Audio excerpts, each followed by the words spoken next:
sudah menyampaikan terkait dengan kondisi Bali sebelum dan pas COVID, dan kemudian ini adalah datanya. Secara umum rata-rata Bali perkembangan pertumbuhan ekonomi itu sebelum COVID itu di atas rata-rata nasional. Tapi begitu terjadi COVID, Bali jatuh di bawah rata-rata nasional. Dan ini tidak saja ketika pandemi COVID ya, Pak Putu, nanti tolong saya dikoreksi. Catatan saya misalnya terjadi bom Bali 1-2, itu juga pertumbuhan Bali tiba-tiba sangat jatuh, meskipun itu kembali recovery secara perlahan-lahan. Begitu juga ketika terjadi Gunung Agung meletus. Ini juga kalau tidak salah di situ kemudian juga pariwisata Bali jatuh, dan kemudian itu mempengaruhi pariwisata Bali. Nah, di dalam kondisi yang seperti ini, Bappenas ini sudah melakukan berbagai upaya untuk tidak hanya Bali sebenarnya, tapi khusus untuk Bali, Bappenas sudah mengeluarkan kebijakan untuk menyusun peta jalan ekonomi Bali, kira-kira gitu, transformasi ekonomi Bali. Nah, salah satu upaya yang kita lakukan adalah kita pada waktu tanggal 19 Juli ya Pak Putu, Pak Sesmen, ini tidak hanya dalam rangka untuk pengembangan ekonomi Bali, tetapi juga dalam rangka untuk pengecekan G20. Kami bersama Pak Sesmen melakukan diskusi di kantor Bapeda. Nah, ketika akhir diskusi inilah kemudian Pak Putu memberikan kenang-kenangan buku kepada Pak Sesmen kami, Pak Taufik. Kemudian setelah selesai itu saya secara pribadi ngomong ke Pak Putu, boleh nggak saya minta kopi bukunya? Ini karena khusus untuk Pak Sesmen, kira-kira gitu. Nah, kemudian saya dikasihlah buku itu, dan saya berjanji untuk mendiskusikan atau membedah buku ini. Kira-kira gitu. Nah, karena kami belum sempat untuk menjadwalkan yang pas, tetapi Pak Kapus sekali lagi ini melihat penting. Jadi Pak Kapus menginstruksikan kami supaya bedah buku ini dilakukan dengan segera. Maka jadilah acara hari ini yang mungkin bagi Bapak Ibu sekalian, terutama Pak Putu, Pak Didik, Pak Ridwan, ini sangat mendadak. Jadi kami mohon maaf. Tapi ini adalah sekelumit cerita ketika kami pergi ke Bali dan kemudian dilaksanakanlah bedah buku hari ini.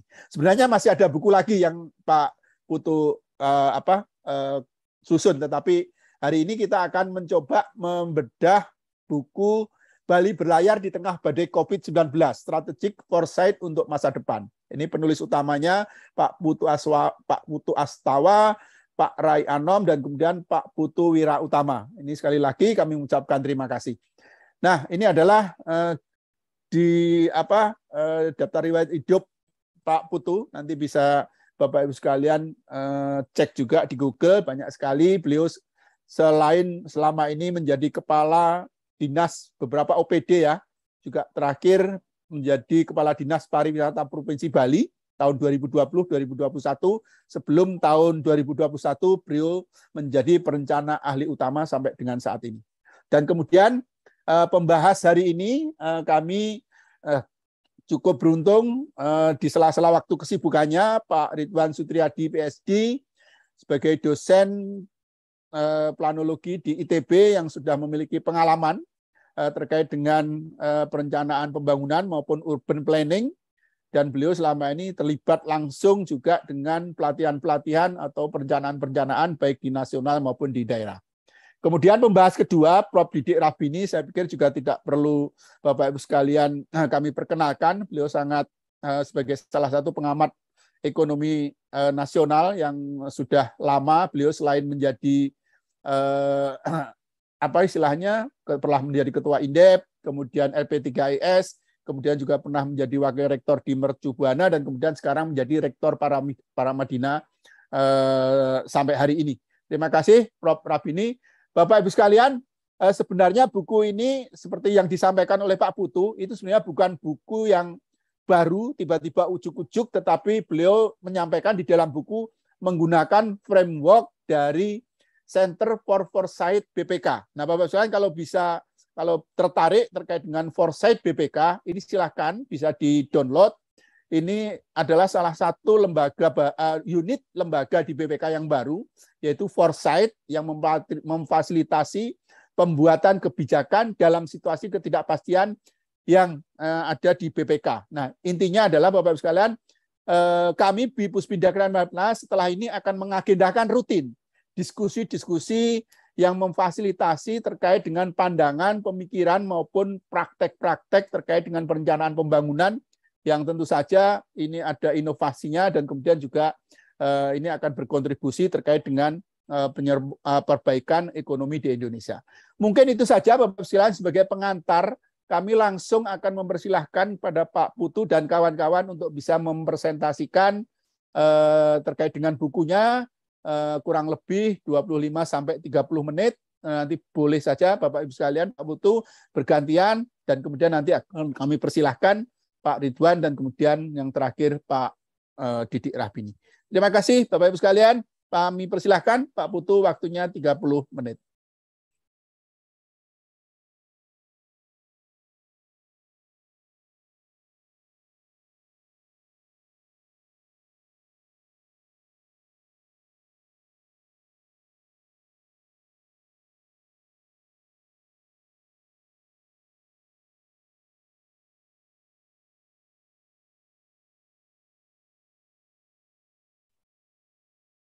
Suaranya belum kedengaran Pak Putu. Oke, cek sound, barangkali sudah bisa didengar. Bagus. Oke. Yang sangat kami hormati Pak Wignio Adiosovitsdi, ini merupakan suatu kebahagiaan tersendiri dan merasa syukur serta bergembira sekali atas kesempatan kami bisa hadir di tengah-tengah para tokoh-tokoh nasional dan tokoh-tokoh penting yang bagi kami ini adalah suatu hal yang sangat membahagiakan, Pak. Apresiasi yang setulus-tulusnya kepada Pak Wignio dan tentunya juga kepada yang terhormat Bapak Kapus Bin Diklatren, Bapak Dr. Guspika, MBA, yang tidak pernah lelah selalu memfasilitasi kami dari Bali. Demikian juga salam kami untuk Pak Sesmen yang telah mengapresiasi apa yang telah kami lakukan. Dan sekaligus juga selamat datang kami ucapkan kepada para pembahas, Bapak Prof. Didi J. Rahbini dan juga Pak Ridwan Pisdi yang juga yang sangat kami banggakan. Dan kami akan mencoba untuk memaparkan sekilas tentang isi buku yang akan kami paparkan. Bahwasannya berikutnya.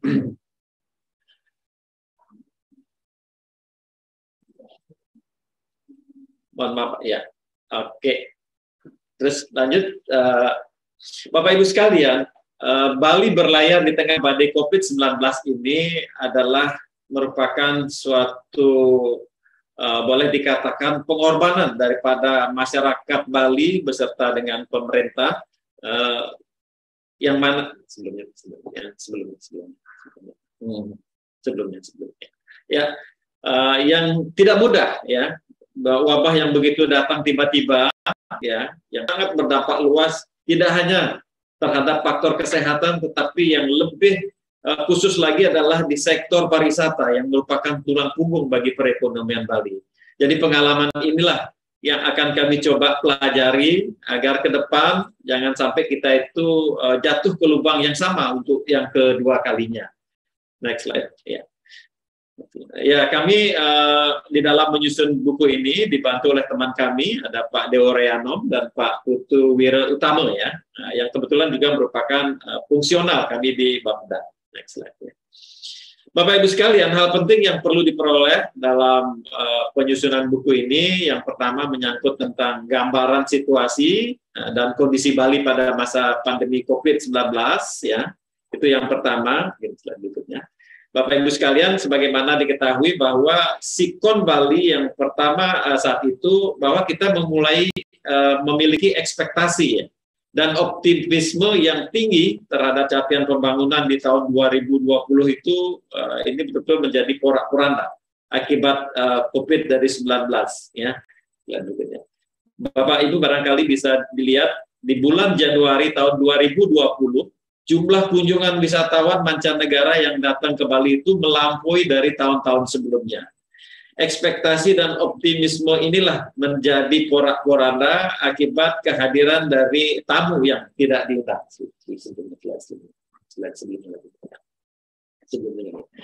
Sebelumnya lagi. Ya, selain memperoleh gambaran situasi tentang kondisi pandemi COVID di Bali, pada buku ini juga diperoleh tentang skenario planning yang dipergunakan di dalam menyusun strategic foresight, ya, formulasi kebijakan untuk membangun Bali ke depan dari pengalaman COVID-19 ini.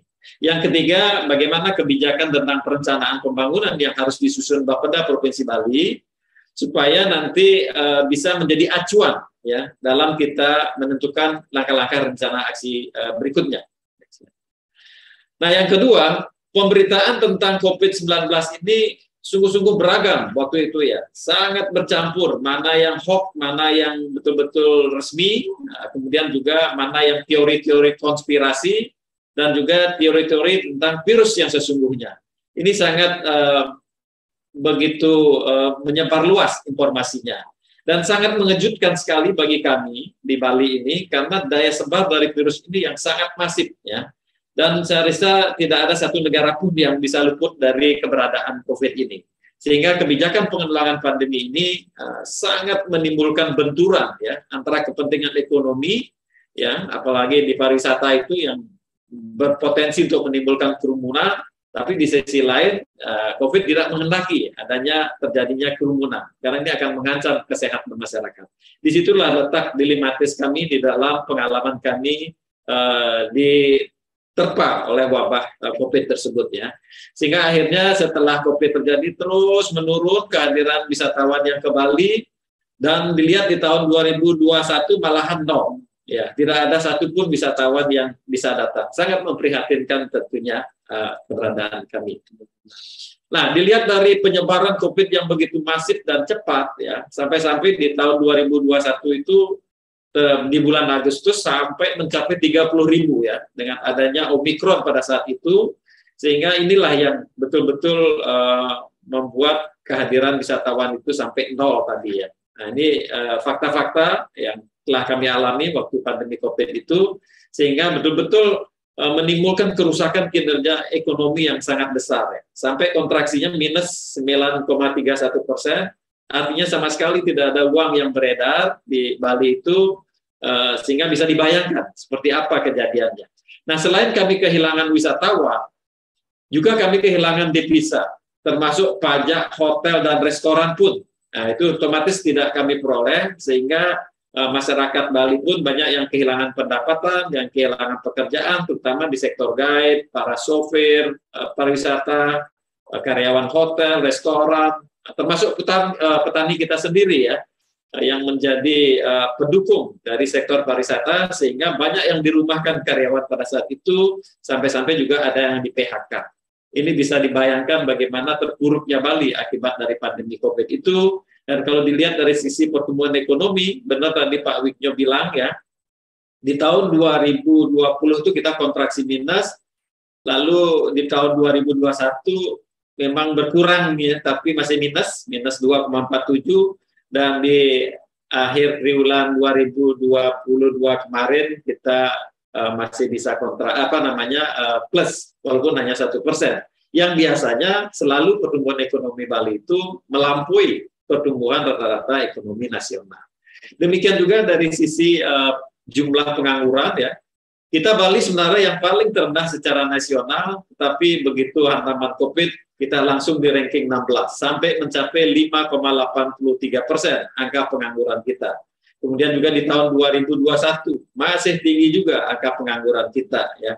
Ini yang memicu terjadinya kemiskinan, ya. Kita lihat dari data kemiskinan, next slide. Demikian juga, yang biasanya Bali paling rendah, ya, biasanya sempat di ranking 1 terendah, ya, tetapi akhirnya juga meningkat, ya, mencapai 4,72%, ya. Jadi ini sangat linear pertumbuhan ekonomi, tidak menciptakan lapangan pekerjaan, sehingga akhirnya menjadi menganggur dan akhirnya menjadi miskin. Jadi pengangguran, kemudian juga kehilangan pekerjaan itu adalah embrio daripada kemiskinan. Nah, semua kejadian-kejadian pandemi COVID-19 inilah menimbulkan ketidakpastian, ya. Persoalan menjadi ruwet, menjadi rumit, kompleks sekali, ya. Dan kondisi yang tidak pasti inilah yang disebutkan di dalam teori VUCA, sehingga sangat berdampak negatif terhadap hampir di seluruh segi kehidupan masyarakat Bali, terlebih-lebih Bali yang hanya mengandalkan pergerakan orang dari pariwisata. Nah, ibaratnya peribahasa, Bali itu sudah jatuh, ya tertimpa tangga pula ya. Jadi inilah peribahasa yang cocok pada saat itu untuk Bali ya, karena perjuangan kita yang dibarengi dengan menyelamatkan diri dari COVID, di sisi lain ekonomi pariwisata kita sangat luluh lantak ya dari pandemi COVID tersebut. Nah, mempertimbangkanlah dari sisi FUKA tersebut, kita mencoba mempertimbangkan berbagai skenario dalam menyusun strategi masa depan. Kami sangat bersyukur BPKRI telah menyusun buku ya tentang foresight strategik ya untuk membangun Bali berdasarkan atas peluang, tantangan, bagaimana kita menskenariokan nanti menyusun perencanaan di Bali ini ke depan. Nah, di dalam 4 skenario yang disusun oleh BPKRI, ini kita akan memiliki kemungkinan untuk bisa memilih kebijakan masa depan setelah berpengalaman dari pandemi COVID ini. Ada yang disebutkan berlayar menaklukkan samudra, kemudian mengarung di tengah badai, tercerai-berai terhempas lautan, kemudian kandas terlantar surutnya pantai. Yang ini akan ditandai dari beberapa kejadian yang bisa kami cermati, kita amati, sehingga nanti Bapeda ke depan sebagai pembantu gubernur itu bisa menentukan kebijakan perencanaan pembangunan serta menilai pelaksanaan kebijakan tersebut, sehingga nanti akan bisa menyusun policy formulation untuk pembangunan Bali ke depan dan juga mengembangkan kesiapan kita untuk bisa memilih alternatif kebijakan dalam situasi yang serba ambigu, volatility, kemudian juga uncertainty ya, dan complexity tersebut. Ya. Nah, dari gambaran situasi kondisi Bali berdasarkan atas skenario dari foresight BPK tersebut, memang kami mencoba menelisik, boleh dikatakan bahwa untuk kesehatan kami bisa menaklukkan samudera ya. Dari skenario itu kejadian Bali tidak semuanya ada di kejadian ini, sangat tersebar di berbagai skenario atau kuadran gitu ya. Nah, ini yang kami cermati seperti yang telah tertampang di dalam slide seperti ini ya. Termasuk tercerai-berai di dalam terhempas lautan itu juga ada, khususnya yang berkaitan dengan anggaran di dalam menyusun ketentraman sosial ekonomi masyarakat kami gitu ya. Nah, dari gambaran masa depan Bali dan bagaimana implikasinya di dalam foresight itu disusun dalam 4 sektor utama, menyangkut masalah kesehatan yang pertama, setelah sehat bagaimana urusan perutnya ya, perekonomiannya, kemudian sektor keuangan maupun sektor sosial. Ini yang menjadi perhatian utama selain ada sektor pendukung ya dari sektor politik, pendidikan, lingkungan hidup dan teknologi. Dari pencermatan kami, dari kami identifikasi baik itu peluangnya apa, tantangannya seperti apa dan risiko masa depan yang kami hadapi, kami mencoba untuk menyusun skenario Bali di masa depan itu supaya kami bisa menemukan jalan keluar seperti apa yang harus dilakukan, sehingga kami mengidentifikasi tentang aksi-aksi yang tepat di dalam skenario tersebut. Maksudnya adalah untuk mengantisipasi segala risiko yang mungkin terjadi. Jadi lebih ke manajemen risiko dari pengalaman pandemi COVID tersebut. Sehingga harapan kami ke depan Bali akan bisa lebih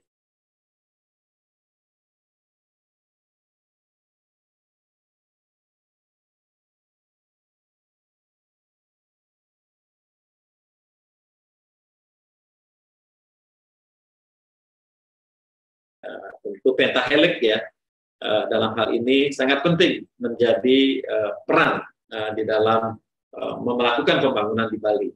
Nah, setelah kami identifikasi beberapa tantangan, peluang dan risiko di sektor berlayar menaklukkan samudera, itu ada 4 buah peluang, tantangan, risiko. Demikian juga di mengarung di tengah badai ada 6 buah, kemudian 6 buah juga sama yang terjadi pada tercerai-berai terempas lautan, dan hanya 1 buah kami identifikasi pada skenario kandas terlantar surutnya pantai. Nah, ini seperti ini yang kami dapatkan dan telah tersusun di dalam buku identifikasi berapa peluang tantangan. Ya.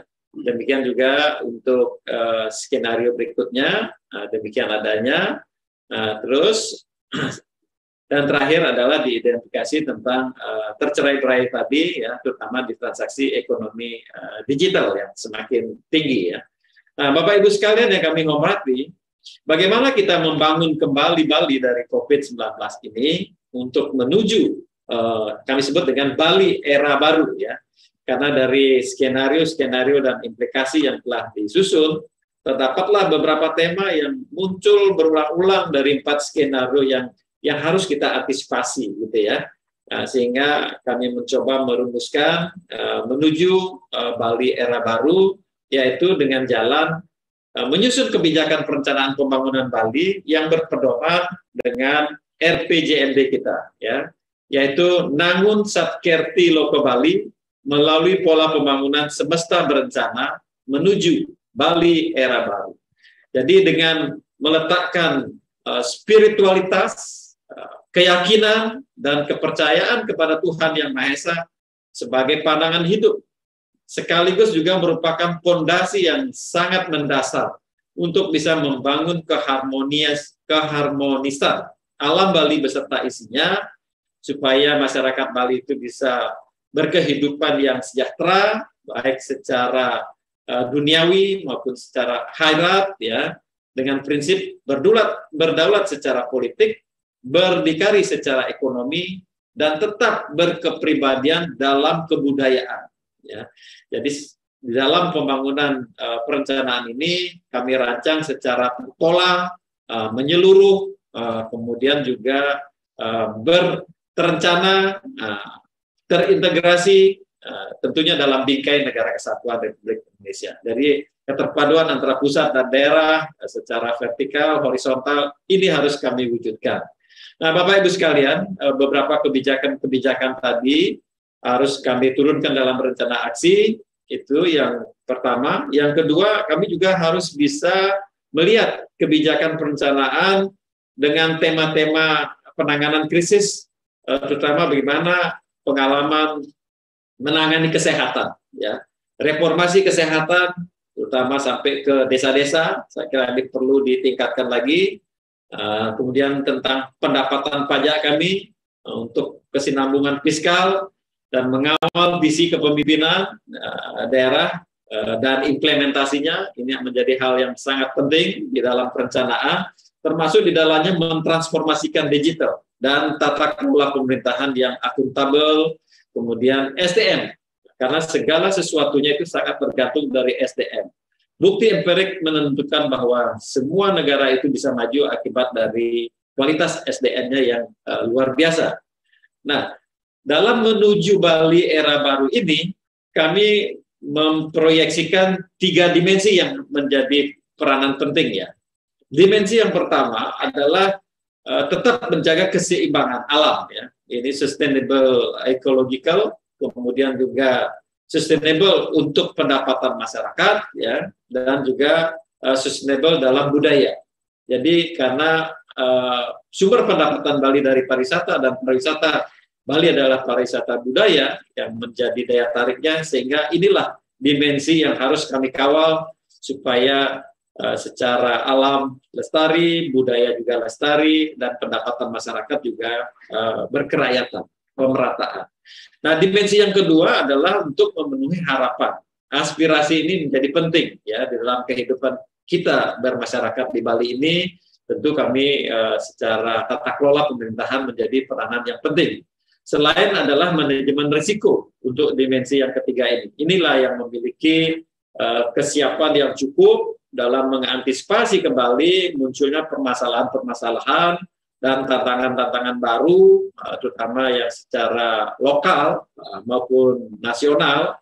Ini akan menjadi hal yang penting untuk bisa diperhatikan di dalam perencanaan pembangunan di masa depan. Bapak Ibu sekalian, ini kayaknya agak macet nih slide-nya sedikit ya. Mohon maaf agak terlambat ini. Nah, beberapa kebijakan-kebijakan yang telah dilahirkan oleh pemimpin kami di Bali menyangkut masalah alam ini menjadi hal yang penting ya, supaya bisa bersih, supaya bisa indah, dan juga supaya hijau. Bapak Gubernur telah mengeluarkan peraturan gubernur tentang pengelolaan sampah yang berbasis di sumber, kemudian mengenai pembatasan timbulan sampah plastik, kemudian juga tentang air bersih, energi bersih. Kesemuanya ini ditujukan untuk merawat, memelihara lingkungan ya, supaya lingkungan itu akan menjadi sehat. Terlebih-lebih pariwisata ke depan adalah pariwisata yang sehat ya, termasuk di dalamnya menciptakan sistem pertanian organik, kemudian juga memanfaatkan kesehatan sistem tradisional Bali ya, karena di Bali juga ada kearifan lokal di bidang healing ya, healing untuk kesehatan. Sedangkan menyangkut kelestarian budaya, berbagai kebijakan juga telah ada, tinggal dirumuskan dalam rencana aksi mengenai desa adat, kemudian juga bagaimana penggunaan busana adat, aksara adat di Bali yang mencerminkan genuine ataupun authenticness ya tentang keberadaan Bali, uniqueness tentang keberadaan Bali. Ini harus kami kawal, harus kami kuatkan dari sektor budaya ya. Jadi kurang lebih ada 40 perda dan pergub yang telah disiapkan di dalam merawat kebudayaan maupun alam serta pendukung infrastruktur. Nah, termasuk di dalamnya ada struktur pendukung ya, karena ini juga harus direvitalisasi supaya Bali itu tidak monoton hanya itu saja, perlu ada akses-akses yang bisa mempermudah jarak tempuh, kenyamanan wisatawan yang akan berkunjung Bali. Ini hal yang penting juga. Slide berikutnya yang kami simpulkan dari paparan kami bahwa kondisi masa pandemi Bali, bahwa kesehatan itu boleh dikatakan kami bisa mengidentifikasi berlayar mengarungi samudera. Tetapi beda dengan ekonomi ya, karena gambaran masa depan Bali, pemulihan ekonomi sangat ditentukan oleh keberhasilan penanganan pandemi COVID, termasuk juga bagaimana kami mentransformasi ekonomi sebagai hikmah dari pengalaman kemarin, gitu ya. Nah, ini hal penting yang kami perlu diingatkan. Ya. Kiranya kita perlu mengevaluasi ketergantungan Bali hanya dari sektor pariwisata. Tentu peranan sektor yang lain harus kita revitalisasi ya. Bukan berarti kita menurunkan, ini tetap kita kawal pariwisata, tetapi sektor lain yang harus didorong ya. Terutama dari sektor PDRB-nya, pertanian harus ditingkatkan, dan pariwisata barangkali perlu dikurangi sedikit ya. Termasuk di dalamnya adalah kita akan menuju pariwisata yang berkualitas. Standar penyelenggaraan pariwisata akan menjadi penting di dalam membangun Bali ke depan supaya lebih memiliki daya saing. Nah, dari penyusunan buku yang telah kami susun, kami sarankan atau rekomendasikan bahwa ini saya kira perlu diinternalisasikan, ya, disosialisasikan kepada seluruh pemangku kepentingan, terutama kepala bapeda di seluruh kabupaten kota, termasuk juga OPD-OPD yang terkait, mengingat ekonomi Bali yang tergantung dari pariwisata ini sangat rentan sekali dengan isu-isu kesehatan, kebencanaan, keamanan. Tadi Pak Widjo juga telah menyampaikan adanya bom Bali, adanya gunung meletus. Ini adalah sangat rentan sekali ya, ekonomi Bali dari isu-isu tersebut. Sehingga ke depan kita perlu belajar banyak dari pengalaman COVID tersebut. Ya. Nah, itulah beberapa insight-insight penting yang kami sampaikan di dalam buku ini. Tentu yang lebih penting adalah bagaimana kita bisa mengimplementasikan dalam wujud-wujud yang lebih konkret. Ya. Saat ini kami sedang menyusun RPD juga, karena RPJMD Bali telah berakhir. Nah, di dalam RPD ini pun kami coba telah tuangkan beberapa langkah-langkah antisipatif belajar dari pengalaman pandemi COVID tersebut. Saya kira demikian Pak Widjo dan Bapak Ibu sekalian. yang kami hormati, yang dapat kami paparkan, mudah-mudahan bisa menginspirasi. Mohon maaf kalau ada hal-hal yang kurang berkenan atau penyampaian kami yang kurang pas, ya. Tapi percayalah, kami telah berusaha untuk memberikan yang terbaik pada kesempatan ini. Selanjutnya, waktu kami kembalikan kepada Pak Wignyo selaku moderator, dan kami akan selalu siap setia untuk mendampingi Bapak Ibu sekalian. Cukup sekian. Terima kasih. Acara kami kembalikan Pak Wignyo. Om Santi Sangga.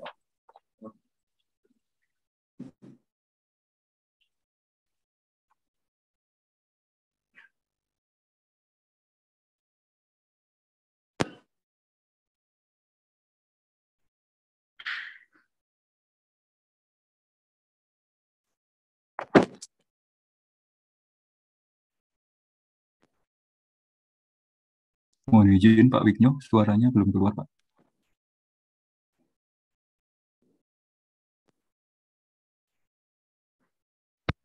Halo, sudah dengar Mas? Sudah Pak. Sudah ya? Oke, mohon Ya. maaf.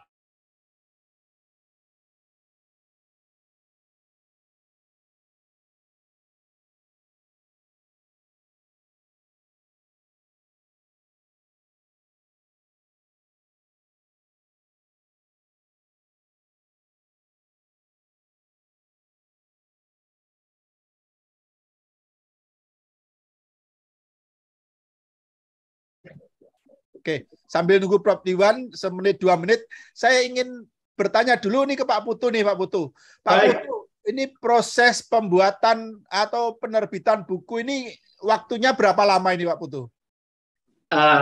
Izin Pak, memang kami merancang waktu itu inspirasinya dari Foresight November ya, November 2021 ya keluarnya.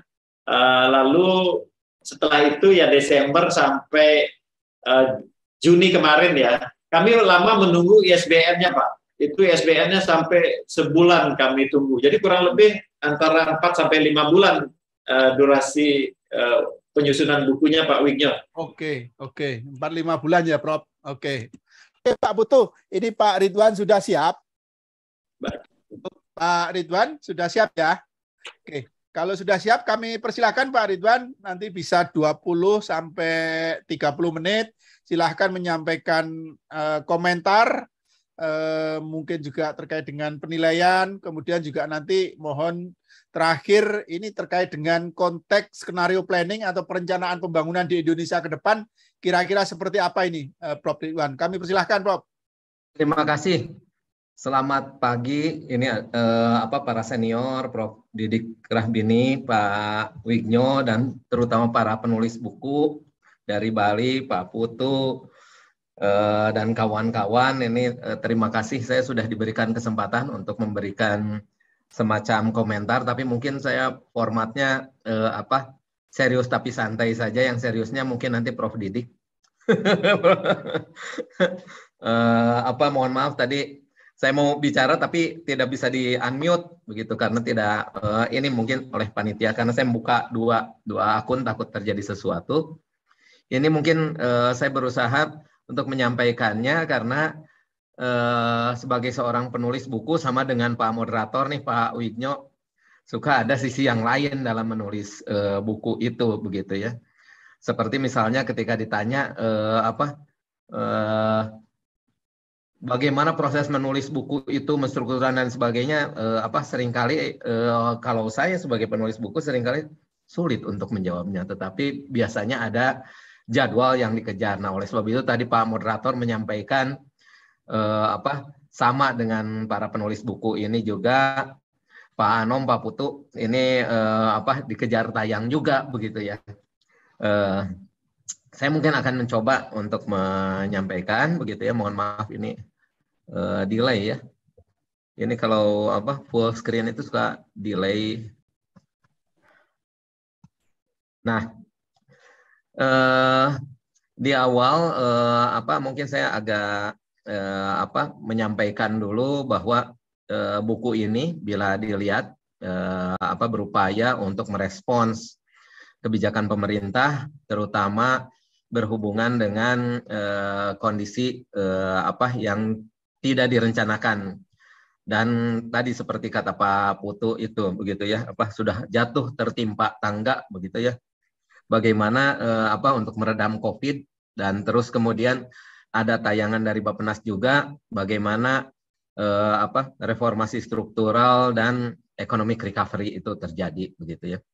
Terus kemudian kalau saya melihatnya buku ini merupakan suatu inovasi begitu ya, inovasi untuk merespons pandemi itu begitu ya. Ketika awal mula membaca, saya kira tadi diingatkan oleh Pak Wigno, tapi keburu saya menyadari juga dan sudah disampaikan ini paparannya ke panitia, ke Pak Karyoto begitu ya. Saya kira salah ketik begitu, kok ada BPK di belakangnya. Setelah saya cari, memang ada bukunya, persis sama seperti yang tadi dicari itu begitu ya. Bahwa memang buku ini berusaha merespons, bukan sembarang merespons, tetapi juga ada framework-nya begitu ya. Buku ini juga berusaha sebetulnya untuk merespons apa yang terjadi pada konteks kebijakan pembangunan nasional seperti yang disampaikan pada Musrenbang yang lalu begitu ya, karena memang buku ini kan ditulis sebetulnya pada tahun 2021 begitu ya, terutama pemulihan ekonomi dan reformasi struktural itu. Kemudian kesan pertama terhadap judul ini, mohon maaf karena saya berusaha untuk menyampaikannya secara serius tapi santai begitu ya.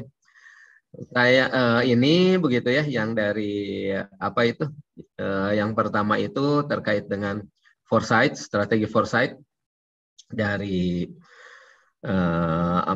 dari BPK begitu ya. Terus kemudian cerita terkait kalau lihat bukunya itu ada yang warna-warni, tapi kalau saya melihat itu sebagai penulis buku rada terperanjat begitu, karena akan membuat bukunya jadi lebih mahal. Tapi cerita akan berbeda ketika bukunya ternyata dibagikan secara PDF begitu ya. Dan sebagai penulis buku, Pak Putu, saya sendiri mungkin nggak tahu Pak Wigno tuh. Kalau saya tidak mau memberikan PDF-nya begitu ya. Padahal begitu ya, ketika satu buku yang ditulis oleh seorang dosen akan dianggap begitu ya, salah satu persyaratan diantaranya ialah memberikan file PDF-nya. Tapi saya lihat ada senior kami yang ternyata PDF-nya bocor gitu ya. Jadi mahasiswa itu sudah memiliki PDF-nya begitu ya. Jadi bukunya itu ya tahu ada buku itu, tapi terus kemudian ya sudahlah ada PDF-nya itu. Nah terus kemudian yang lainnya ada G20, saya juga insya Allah ini dalam 2 minggu ke depan, ini sekarang bicara Bali, hari Kamis ada semacam musyawarah Kongres Nasional program studi program profesi insinyur sampai akhir pekan di Bali. Akhir bulan ada World Planning School Congress di Bali juga begitu, bersama dengan international conference yang lain, ada CITES oleh ITS, ada Plano Cosmo oleh ITB begitu ya, bersatu sampai dengan tanggal 2 September. Jadi memang Bali itu favorit, seperti yang Lonely Planet terbitkan bukunya begitu ya. Tidak hanya G20 pada masa sekarang gitu ya. Kemudian lihat judul buku karena ada berlayar, jadi mungkin kalau yang seusia saya ingatnya ini nih Rod Stewart begitu ya, karena sailing begitu ya, berlayar begitu ya. Ada hal lain juga yang sering ternyata bukan hanya disampaikan oleh teman-teman di Bappenas, tapi mungkin teman-teman di daerah sekarang sedang jantungnya berdegup rada cepat karena ada seorang dirjen di Kementerian ATR yang suka menagih LSD begitu ya, dan dia cerita selalu VUCA begitu ya, volatility, uncertainty, complexity, dan ambiguity, dan VUCA ini dibahas secara lugas dalam buku ini begitu ya. Nah, terus kemudian bagaimana dengan kalau ini buku berusaha untuk merespons pandemik dalam konteks sistem perencanaan pembangunan di Indonesia, bagaimana dengan buku-buku lainnya begitu ya. Nah, biasanya kalau yang suka nyari-nyari buku seperti saya, terutama yang ini di YouTube lagi ya, yang gratisan begitu ya, suka nyari PDF drive begitu ya. Kalau dilihat tanpa difilter itu ada sekitar 1.600-an begitu judul yang ada Bali-nya. Nanti kita lihat Bali itu ternyata saya kira otomatis Islands of Bali begitu ya. Ternyata ada Bali itu memang seorang penulis, nama orang begitu ya. Jadi mungkin masih tercampur dengan itu. Nah terus kemudian website yang lain begitu ya. Ada yang menyebutkan sekitar 240-an. Nah, yang 1600-an itu dimulai dengan buku yang paling terkenalnya ialah Bali and Lombok Lonely Planet itu. Dan terus kemudian yang terakhir, terpaksa ini saya sensor karena tentang swimwear Bali begitu ya. Meskipun saya yakin di sini pesertanya 18 tahun ke atas, rasanya mungkin tidak terlalu ini untuk disampaikan, jadi gambar disensor begitu ya. Library Genesis ini ada yang cerita terkait dan bahwa Bali ternyata kaya. Ini tulisannya Profesor Joko Permadi Iskandar oleh LIPI begitu ya. Nah, ternyata LIPI juga nanti kita lihat di halaman-halaman berikutnya banyak menerbitkan terkait dengan Bali. Nah, saya tidak tahu kalau sekarang diganti jadi BRIN, mungkin akan bergeser tuh dari publikasi LIPI ke BRIN. Dan juga ada yang paling terakhir kalau dari Library Genesis terbitan tahun 2022 adalah Bali dan Lombok Insight Guides begitu ya. Kemudian bagaimana bila kita melihat publikasi-publikasi ilmiah, jurnal-jurnal ilmiah yang teridentifikasi filenya oleh online begitu ya. Bali itu cerita apa saja? Kalau tadi mungkin memang kesan Bali itu ialah tradisional, terus kemudian ada keterbukaan dan seterusnya. Bagaimana menurut klaster jurnal internasional yang terbit di dunia ini yang pernah dikelompokkan sampai hari ini begitu ya. Nah, ternyata sudah mulai berkembang itu temanya. Yang pertama yang paling banyak itu ternyata Bali dalam konteks populasi, memang kita pahami bahwa Bali sudah mulai padat, tapi yang lain ialah pembicaraan terkait dengan perangkat lunak, pengembangan dari Geographical Information System. Ini mungkin bisa dipahami karena kawasan terbangun makin banyak, begitu ya, resort makin banyak. Ini mungkin senada dengan work from everywhere, begitu ya, sehingga ternyata tercerminkan dari klaster penulisan terbesar ini berhubungan dengan perangkat lunak ini. Kemudian yang kedua, pengelompokan yang kedua itu cerita Pulau Bali dan pluralisme, gitu ya. Yang ketiga yang lebih kecil lagi yang menulisnya Paradise Contested, terus kemudian ini sangat-sangat tradisional di Bali, Tenganan Indigenous Village begitu ya. Terus kemudian berikutnya menunjukkan juga bahwa Bali bukan hanya semata pariwisata dalam konteks pembangunan nasional, tapi juga ada sisi lain, cattle boss, terus kemudian sisi engineering, polymorphic begitu ya. Karena ternyata supply ini nih cattle boss ini begitu ya. Kalau teliti boss itu hanya salah satu jenis, ada yang jenis yang lainnya begitu ya. Dan baru klaster tulisan yang lainnya yang lebih sedikit itu ialah tourism development, terrorism, crisis management begitu ya.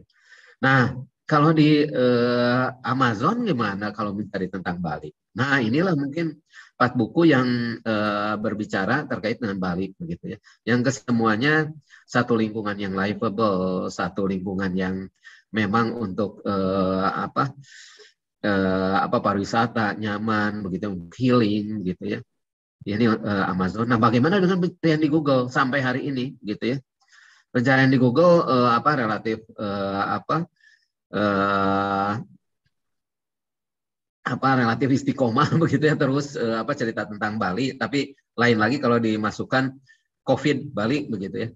Nah, rata-rata begitu ya, memang di Indonesia itu paham tentang Bali dan pernah atau sering men-search di Google terkait dengan Bali tersebut.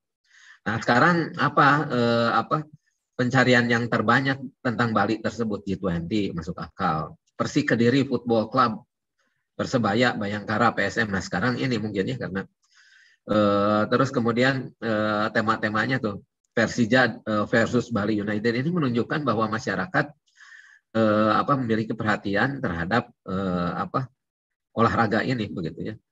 Ini melalui search Google. Nah, jadi mungkin bagaimana kalau sosialisasi kebijakan, economic recovery, terus kemudian reformasi struktural, mungkin bahasanya harus digunakan bahasa kekinian, yaitu bahasa para penggemar sepak bola sepertinya. Karena lihat search, mesin pencari 5 terbesar, itu cerita terkait dengan itu gitu ya. Tuh, ini kalau COVID memang sudah menurun, ini kebanyakan yang mencari terkait dengan Bali COVID itu hanya sebagian saja begitu ya.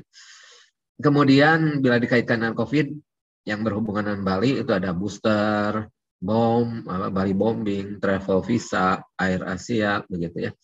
Kemudian yang lainnya ada PPKM, Traveloka, Bali United. Ini menunjukkan juga bahwa di Bali masih berkembang menjadi destinasi wisata. Bahkan perkembangannya tadi disinggung oleh penulis buku bahwa e-marketing begitu cara memasarkan dengan gaya baru berhubungan dengan internet ini menjadi satu inovasi yang baru begitu ya. Kemudian bagaimana dengan kalau ini rada serius begitu ya, tulisan-tulisan terkait dengan Bali. Nah ini saya tadinya tidak tahu bahwa ada orang yang namanya Bali begitu ya. Ini kalau secara umum seperti begini begitu ya, banyak yang sudah menulis begitu ya, ratusan ribu begitu ya. Tapi ternyata ada nama orang yang orang luar begitu yang namanya mengandung Bali. Nah, sekarang diamankan saja dengan istilah Bali Island. Nah, kalau Bali Island ya sekitar 9 ribuan dan inilah orang-orang yang gemar menulis terkait dengan Bali begitu ya. Ada orang luar dan ada orang Indonesia juga begitu ya. Ini mungkin bisa jadi acuan untuk narasumber dan sebagainya untuk tempat bertanya bagi Ibu Bapak di provinsi. Dan terus kemudian mungkin Bali ini membuat iri orang lain karena dibicarakan oleh orang-orang di dunia meskipun kadarnya berbeda-beda begitu ya. Nih institution country origin-nya begitu ya. Nah, ini yang tadi saya singgung bahwa yang banyak menulis terkait dengan Bali itu terbanyak ialah LIPI. Mungkin sekarang setelah jadi BRIN bakal muncul nih bukan LIPI tapi BRIN begitu ya. Berikutnya ini juga begitu ya, apresiasi kepada Universitas Udayana karena memang banyak menulis terkait dengan Bali begitu ya. Gajah Mada juga demikian. Ini Bandung Institut Teknologi tempat saya mungkin harus lebih didorong untuk pada pergi ke Bali, diundang oleh provinsi dan kabupaten kota karena baru 61 berdasarkan ini begitu. Nah, universitas yang lainnya yang di Bandung ini Pajajaran University begitu ya. Nah, banyak yang ditulis terutama jurnal begitu ya. Nah, bila digunakan untuk promosi buku ini baru sedikit yang menulis buku terkait dengan Bali.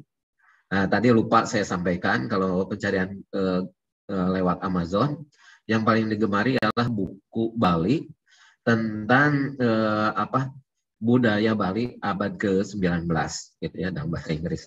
Nah, bila dimasukkan Provinsi Bali, memang tadi seperti yang digambarkan begitu ya, ada 4 kuadran begitu ya. Ini senada seperti ini begitu ya, mencerminkan bahwa ada sisi geografis begitu ya, sisi tourism begitu. Tapi memang masih perlu dorongan untuk menulis Bali itu dari sudut pandang government begitu ya. Dan juga sisi lain perlu juga environmental science begitu ya, yang perlu pembangunan berkelanjutan begitu ya, bukan hanya cerita hanya pariwisata saja begitu ya, tapi bagaimana tata kelolanya karena memang Bali perlu dikendalikan pertumbuhannya gitu ya. Nah, ada angka-angka ini saya iseng menghitung begitu ya. Bab pertama ada 12 halaman, kata kuncinya Islands of Paradise, COVID-19, pariwisata, FUKA, dan berupaya buku ini dalam merumuskan bagian awal tujuannya ialah ada istilah jalan keluar begitu ya, exit strategy. Mungkin bagi para pembaca dan para pembaca pemula untuk membuka wawasan bagaimana Bali dipandang dari sudut pandang atau konteks sistem perencanaan pembangunan yang sementara ini memang sudah dikembangkan dalam konteks skenario planning oleh BPK itu begitu ya. Dan bagi penulis ini sepertinya ingin menulis lanjutannya dari Bali ini begitu ya, yang bukan hanya 4 kuadran dan terus kemudian menentukan itu. Bagaimana biasanya Bali itu saya ketemu Pak Kepala Bapeda Kota Denpasar, beliau selalu inovatif begitu ya. ketika cerita daerah administrasi di Bali, selalu dia mengkomparasikan, membandingkan dengan daerah yang lain di luar Bali, dan tertunjukkanlah memang Bali lebih unggul begitu ya. Ini pun sepertinya sama pesannya yang disampaikan oleh para penulis ini begitu ya, bagaimana kekhasan Bali itu begitu ya. Nah, ini bab kedua dan bab ketiga, nggak tahu disengaja atau tidak, jumlah halamannya sama 44. Nggak tahu ada hubungannya dengan 40 yang disampaikan tadi oleh penulis buku, bahwa ada sekitar 40 perda dan peraturan lainnya yang mendukung perencanaan pembangunan di Bali begitu ya. Tapi yang terakhir, karena penulisnya ada 3 orang, ada 3 halaman juga yang berhubungan dengan kata-kata penutup begitu ya. Sementara kata penutup itu ada cerita BPK, skenario planning, efektif, transformasi, ekonomi, pemangku kepentingan. Bab 2, lupa tadi saya sampaikan, situasi dan kondisi di Bali, menyentuh aparatur sipil negara, WFH, visi misi, 2 sumbu ketidakpastian tadi yang disampaikan. Bab 3, Bali masa depan, peluang, tantangan, resiko, dan berlayar. Nah, sepertinya begitu ya, bagian dari yang ini mungkin nggak tahu sengaja atau tidak, bab terakhirnya bab 3 karena yang menulis 3 orang. Jadi sebetulnya bagian penting ini yang 44 ini nih, bab 2 dan bab 3 ini kalau saya melihatnya. Nah, ini yang bintang 08 itu ada 8 daftar pustaka yang ada di buku ini begitu ya. Sementara tadi mungkin kalau ingin dikomparasikan dengan publikasi-publikasi yang sudah dilakukan sebelumnya, demikian banyak. Nah, itulah mungkin tantangan para penulis dalam menulis buku, seperti yang saya rasakan dan Pak Wignyo rasakan juga begitu ya. Sudah sulit menulis buku, terus kemudian banyak yang begitu ya, yang mendebat. Oh, itu kok cuma begini, cuma begitu, padahal sulit menulis buku itu, dihadapkan kepada plagiarisme dan sebagainya begitu ya. Mungkin lebih mudah menulis yang lainnya, atau nah ini mungkin ya, karena di Bali ada jogger, mungkin lebih mudah membuat kata-kata di t-shirt ini. Bahkan ketika saya menulis yang keberapa, mungkin akan lebih efisien untuk begini saja begitu ya. Orang ketika waktu itu agak enggan untuk membaca, tapi mungkin ketika cover bukunya dijadikan t-shirt, sepertinya akan lebih laku keras. Ini mungkin juga bagi kita semua yang memang harus senantiasa membaca begitu ya, terus kemudian mengupdate kompetensi, dan juga bila ingin mengomentari buku ya dengan buku lagi begitu ya. Jangan ini tidak ada ini tidak ada itu. Itu seperti yang saya rasakan juga. Mungkin itu saja Pak Moderator yang bisa saya sampaikan. Mohon maaf atas segala kekurangan Ibu Bapak. Ini serius tapi santai saja bahwa Bapak penulis buku, mungkin saya memposisikan sebagai memberikan semacam komentar, tapi juga seorang penulis buku juga. Terima kasih, mohon maaf atas segala kekurangan. Assalamualaikum warahmatullahi wabarakatuh. Waalaikumsalam warahmatullahi wabarakatuh. Terima kasih. Menurut saya luar biasa Pak Ridwan. Ini santai, tapi menurut saya justru ini memberikan insight lah ya. Jadi bagaimana Pak Ridwan memetakan Bali dalam konteks literasi, baik melalui buku maupun melalui akademis, maupun melalui web blog yang itu seluruh sudah mendunia lah ya.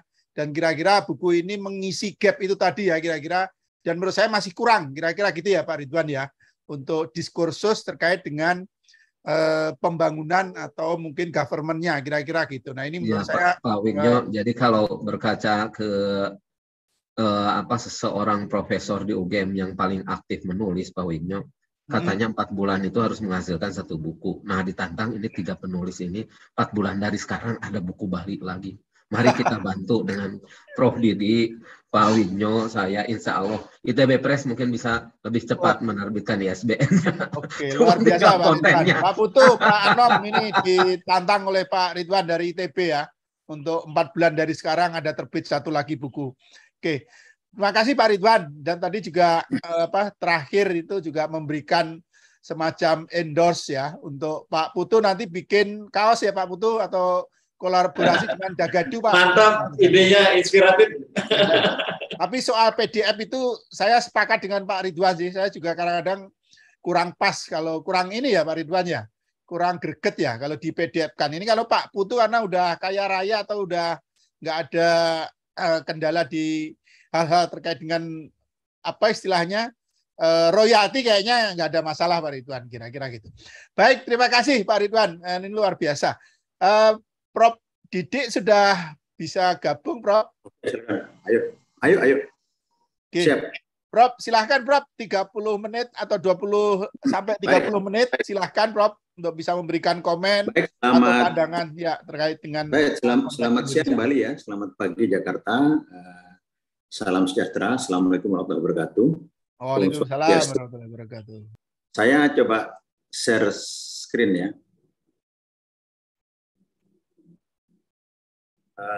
Kok nggak bisa saya? Sebentar Prof. Saya ya, saya share screen coba ya.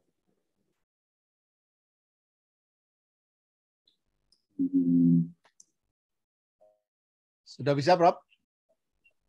Saya coba. Baik, Bapak sekalian, sambil saya coba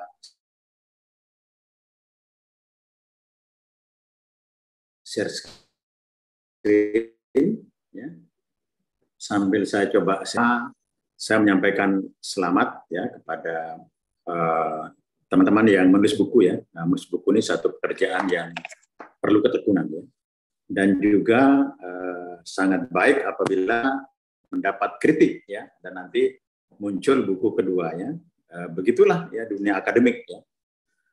Tetapi nampaknya saya diundang ini ada nama Bappenas juga. Nampaknya ini berhubungan dengan public policy ya, sehingga menurut saya harus dikaitkan dengan upaya ke sana ya, kepada kebijakan ya. Sehingga lebih bermakna ya untuk satu kebijakan ya, relatif dibandingkan dengan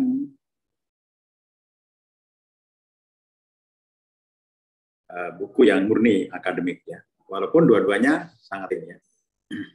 Baik, apakah slide saya sudah kelihatan ya? Sudah, Prof. Sudah. Terima kasih. Ya, baik.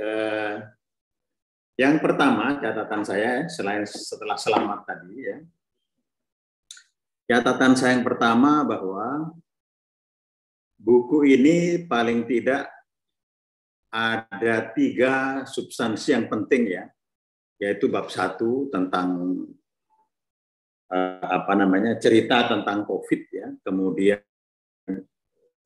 yang kedua bagaimana dampak COVID, dan ketiga itu dampak ya skenario ya, skenario Bali masa depan. Sekarang apa kritik saya ya? Kritik saya ini sangat penting bagi penulis buku, sebab kalau tanpa kritik sudah menganggap buku baik ya, lalu selesai, tidak ada karya lagi ya. Itu yang paling penting yang harus kita lakukan ya. Yang pertama ini bagus ya, bahwa ya Bali ini misinya ada 20 mungkin 15 atau 20 banyak sekali dimasukkan di dalam buku ya, dan tentu sambungan antara skenario dengan misi ini berbeda ya, karena skenarionya nasional ya, bersifat nasional ya. Nah, saya ada 6 catatan ya yang saya kira penting untuk menjadi ya dari buku ini ya. Yang pertama ya, sebelum skenario framework ini nampaknya diambil dari buku Pak Kosasih ya. Dan menurut saya kalau ada skenario seperti ini harus ada gambar strategi, gambar baru yang merupakan implementasi dari sini. Tidak merupakan gambar ini saja, sehingga ini merupakan referensi dan kemudian ada gambar kita sendiri. Nah sekarang apa yang perlu dikritik dan mungkin menjadi buku lanjutan? Yang pertama, secara umum ini buku ini baik ya, dan judulnya kan Bali ya. Namun isi dari buku skenario terutama bab 3 itu semuanya sifatnya nasional ya. Hampir tidak ada skenario yang Bali ya. Yang Bali itu belum ada, dan itu perlu ditambahkan pada mungkin buku berikutnya atau edisi kedua ya. Misalnya defisit APBN harus terjaga, itu kan bukan daerah wilayahnya Bali, itu wilayahnya nasional ya. Penerimaan pajak harus meningkat di dalam skenario 1. Kemudian ada satu data secara nasional ya, hubungan kebijakan Bali ya, dengan skenario 1 itu menggantung kalau hanya dimasukkan skenario itu saja tanpa skenario spesifik Bali. Jadi buku ini bagus, tapi harus ditambah menjadi buku 2-nya, ya nanti menjadi Bali. Jadi yang skenario 1 ini yang diambil dari Kosasi ya, program 1 data nasional. Hubungan dengan kebijakan Bali kan tidak ada. Kecuali ya BPS atau Bapeda.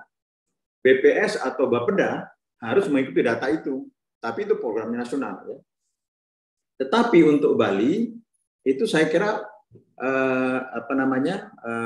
Pak Putu ya harus membuat satu respon terhadap tabel ini ya. Yang pertama ya misalnya ya, yang kesehatan itu apa di Bali ya, artinya turunan dari sini ya, derivasinya.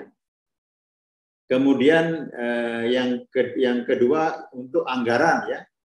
Kalau APBN nasional itu perdebatan di nasional yang hubungannya dengan Bali itu tidak langsung. Nah, jadi buku ini merupakan buku awal dan tidak berhenti ya. Itu maksud saya kritis supaya tim penulis ini yang produktif dalam waktu yang cepat ya bisa menulis buku lagi ya, dengan dikritik ini bisa menulis lagi ya. Ada 3 kan, Pak Putu, Pak Rai ya, Pak Putu Wira ya. Ini baik dan menurut saya perlu dilanjutkan, nggak boleh berhenti, sehingga harus ada skenario Bali ya. Jadi skenario turunan ya. Tidak boleh di dalam skenario ini ya, misalnya teknologi ada penurunan emisi, kan urusannya memang urusan Bali. Tetapi itu bukan kebijakannya Bali, itu kebijakannya internasional ya. Penurunan emisi ya. Sebagai contoh dalam skenario ini ya. Tapi itu sangat penting ya. Itu yang pertama. Yang kedua yang sangat penting, dalam kebijakan publik itu nama-nama yang sifatnya strategi berlayar di lautan lepas ya, di bawah rembulan itu tidak wajar di dalam public policy.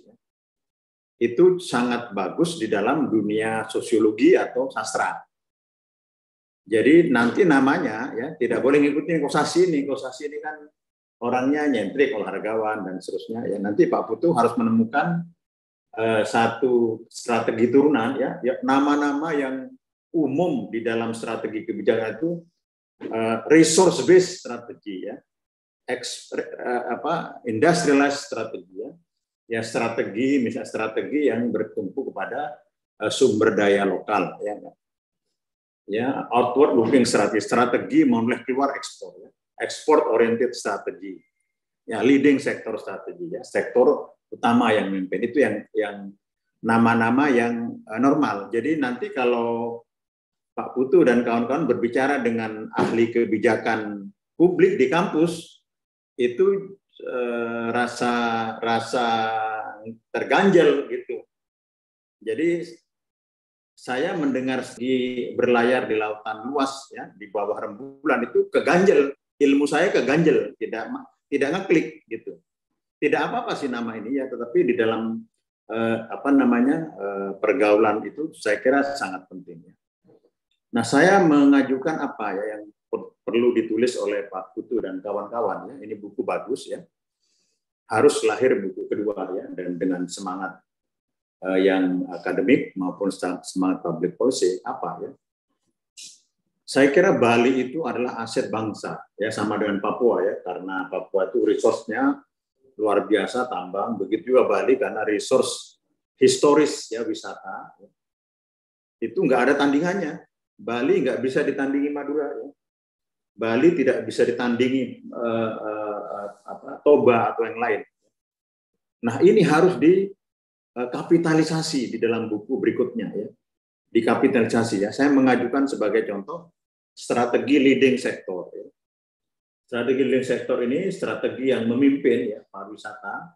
Tadi Pak Putu menyatakan, saya dengar bahwa memang tidak boleh hanya tergantung kepada pariwisata, ya, tetapi pariwisata tetap yang terpenting dan yang lain tetap harus dimajukan. Ya.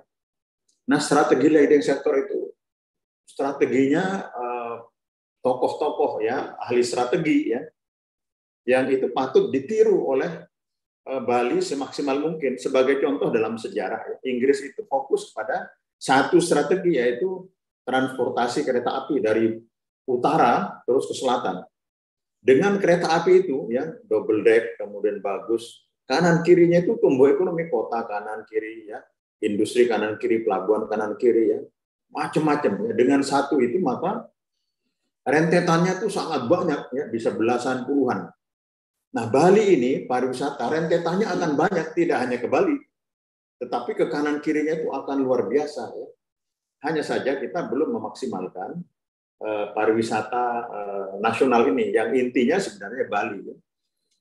Jadi strategi leading sektor ini tetap ya pariwisata itu yang excellent, yaitu Bali. Ya. Walaupun saya juga lihat beberapa pantainya sudah mulai kotor ya. Ini Pak Gubernur dulu anggota saya pimpinan komisi 10 ya. Beliau tuh anggota pimpinan saya, nanti saya komunikasi ya. Jadi strategi leading sektor dipelajari ya, seperti misalnya Finlandia, itu strateginya kayu aja hutan, tetapi lestari. Setelah hutan dia muncul Nokia dan lain-lain. Kalau Korea itu strateginya nggak ada otomotif, satu Jepang otomotif, ya. Sehingga Korea menjadikan satu negara yang pendapatannya itu hampir 10 kali kita, yang tahun 70-an sama. Kita $4.000 per kapita, mereka sudah $35.000 per kapita dengan satu strategi itu. Nah, sehingga nanti ya di dalam skenario 4 ya 1 2 3 4 tidak lagi sifatnya nasional, tetapi sudah langsung ke sifatnya Bali ya. Strategi kedua, strategi Greater Bali. Jadi Bali menjadi inti ya. Dan kanan kirinya itu harus juga berkembang, dan Bali ketika kanan kiri berkembang, Bali akan lebih berkembang ya. Strategi Greater Bali ya, di antaranya Bali, Lombok, mungkin NTT ya, Labuan Bajo ya.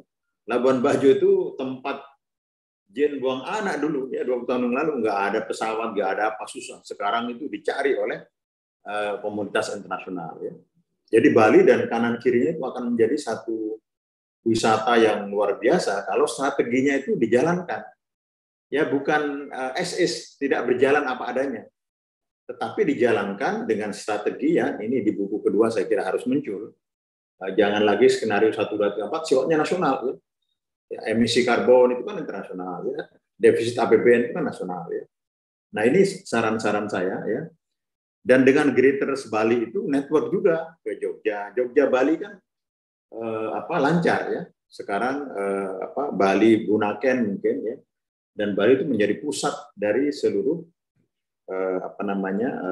industri pariwisata. Memang pasca Covid harus dipikirkan ya. Dipikirkannya mungkin Bali dibelah dua, dalam arti strateginya mungkin itu tempat 2 atau 3. Yang pertama wisata, kedua tempat WFH ya. Jadi sekarang banyak sekali profesional yang perusahaannya di New York, di London, ya kerjanya di Bali. Perusahaan dan itu diberikan tempat-tempat yang mungkin mahal, eksklusif ya, disediakan di Bali, tapi tentu harus internetnya kelas dunia ya. Yang kedua tempat dari negara-negara atau pemerintah ya untuk bekerja di situ, konferensi dan seterusnya ya. Yang industri MICE ya itu harus secara khusus dikemas, bukan orang Bali harus meningkat ya. Jadi turis-turis yang yang keluarannya itu duitnya kecil ya pindah saja ke Lombok atau pindah ke tempat lain, sehingga Bali itu menjadi seperti Paris ya, yang itu menjadi kelas mahal ya. Itu Bapak Ibu sekalian ya komentar saya ya. Saya mohon izin karena 15 menit lagi harus ada agenda lagi ya. Terima kasih ya Bapak Moderator ya. Selamat untuk para penulis buku yang saya menghormati. Penulis buku itu bukan Tidak sama dengan ngomong, kemampuannya 3 tingkat di atas ngomong. Demikian ya, selamat siang Bali. Assalamualaikum warahmatullahi wabarakatuh. Waalaikumsalam warahmatullahi wabarakatuh. Terima kasih Prof. Didik. Mungkin sebelum meninggalkan Zoom, Prof, mungkin kami akan mengundang Pak Putu untuk bisa memberikan tanggapan, respon dari Pak Ridwan ataupun Pak Didik. 5-10 menit, Pak Putu. Kami persilakan Pak Putu. Baik, terima kasih Pak Wignyo, Pak Ridwan, dan Pak Prof. Didik. Kami sangat mengapresiasi sekali ya yang telah disampaikan tadi ya, terutama yang berkaitan bagaimana kami bisa menyusun dalam skenario turunan untuk lokal spesifik Bali-nya. Karena dari yang buku kami susun itu masih bersifat umum nasional, nah, ini beliau mengharapkan bisa di breakdown dalam kondisi spesifik Bali. Saya kira ini adalah suatu ide yang sangat bagus sekali, sangat menginspirasi bagi kami. Ini yang pertama ya, termasuk di dalamnya bagaimana mengkapitalisasi pariwisata menuju kepada quality tourism ya, dengan meningkatkan peranan MICE, co-working space untuk digital nomad. Saya kira ini adalah suatu strategi trigger di dalam membangun pariwisata yang berkualitas. Jadi ini saya kira dua hal yang sangat bagus sekali untuk menjadikan capital leading untuk sektor pariwisata kami ya. Kemudian juga menjadikan hub, Bali itu dijadikan hub sebagai tourism hub gitu ya. Ini juga merupakan skenario-skenario di dalam merancang pembangunan ke depan ya. Jadi kami akui apa yang disampaikan beliau itu memang begitulah seharusnya begitu ya. Oleh karena itu sekali lagi Pak Prof. Didik terima kasih banyak, dan kami juga akan selalu memohon dukungan, bimbingan kepada Bapak juga. Help me please Pak dalam ide-ide seperti ini. Saya kira ini sangat bernas sekali. Demikian juga Pak Ridwan tadi juga telah menyampaikan tentang substansi-substansi di dalam penyusunan buku ke depan ya. Jadi mungkin itu barangkali Pak Wignyo yang dapat kami tanggapi. Jadi apa yang disampaikan beliau-beliau ini kami sangat berterima kasih, dan memang seperti itulah adanya yang harus kami lakukan. Saya rasa demikian Pak Wignyo, terima kasih banyak. Terima kasih Pak Putu. Yeah. Panitia mungkin sebelum Prof. Didik meninggalkan ruangan mungkin bisa difoto dulu. Oke. Baik, terima kasih. Prof. Didik, terima kasih banyak atas kehadirannya. Nanti mungkin suatu saat kita akan undang lagi, Prof. Dan nanti ini kami akan mengagendakan ini rutin, terutama untuk nanti menggagas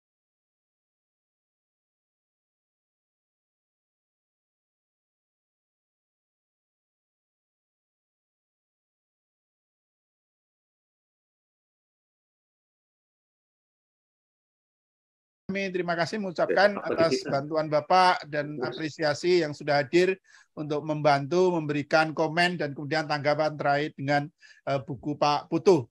Terima kasih Prof. Nah, Bapak Ibu sekalian, kami mengundang yang di Zoom untuk raise hand untuk bisa menanyakan, memberikan komen atau mungkin nanti bisa bertanya kepada Pak Putu maupun Pak Ridwan kalau masih ada di ruangan. Kemudian Bapak Ibu sekalian, teman-teman yang ada di YouTube, kami persilahkan untuk menuliskan komen, saran, pertanyaan maupun saran masukan di komen. Nanti kami akan memindahkan di ruangan Zoom pertanyaannya dan nanti akan kami coba bacakan. Kami persilahkan ya untuk peserta yang sudah raise hand di Zoom, kami persilahkan Pak Denny ya? Pak Denny Rahmat, kami persilahkan Pak Denny. Bisa buka open mic atau panitia untuk dibantu open mic. Yang lain kami persilahkan untuk raise hand ya. Pak Denny ada Pak Denny? Kalau Pak Denny belum siap, mungkin Pak Ismoyo Sugiarto. Pak Ismoyo. Oke, terima kasih Bapak. Oke, mohon diperkenalkan dulu Pak Ismoyo ya, nama dan kemudian asal instansinya. Terima kasih, silakan. Terima kasih Pak Wegnyo. Perkenalkan, saya Ismoyo Sugiarto Sumarlan. Saya pelaku pariwisata, tapi kebetulan juga jadi rektor untuk Institut Teknologi dan Bisnis Muhammadiyah Bali, Pak. Oke, siap. Saya Terima kasih, Pak. Respect dengan Pak Putu Astawa yang di kondisi sulit di Bali masih bisa menulis buku yang sangat baik ini, Pak. Tapi tadi tantangan dari teman-teman semuanya, ini momentumnya Bali berlayar di tengah badai COVID-19 sudah berlalu, Pak. Jadi kita tunggu nih, Bali menghadapi masa endemi, Pak. Jadi Pak Putu dengan teman-teman, saya siap juga ngebantu, Pak. Saya sempat komunikasi dengan Pak Putu, saya ada villa di Seminyak, Pak. Kondisinya bulan Juli 2022 itu sudah lebih bagus daripada Juli tahun 2019 sebelum pandemi. Jadi ini momentum yang bagus Pak Putu Astawa dengan teman-teman semuanya untuk kita sama-sama duduk lagi bagaimana menghadapi masa di endemi ini. Jadi saya sebagai pelaku industri, sebagai praktisi, tapi sebagai akademis sangat mendukung Pak kalau misalnya bisa ke depannya Pak Putu dengan teman-teman buat buku lagi, tapi jangan terlalu lama, jangan 4 bulan karena momentumnya habis lagi, Pak.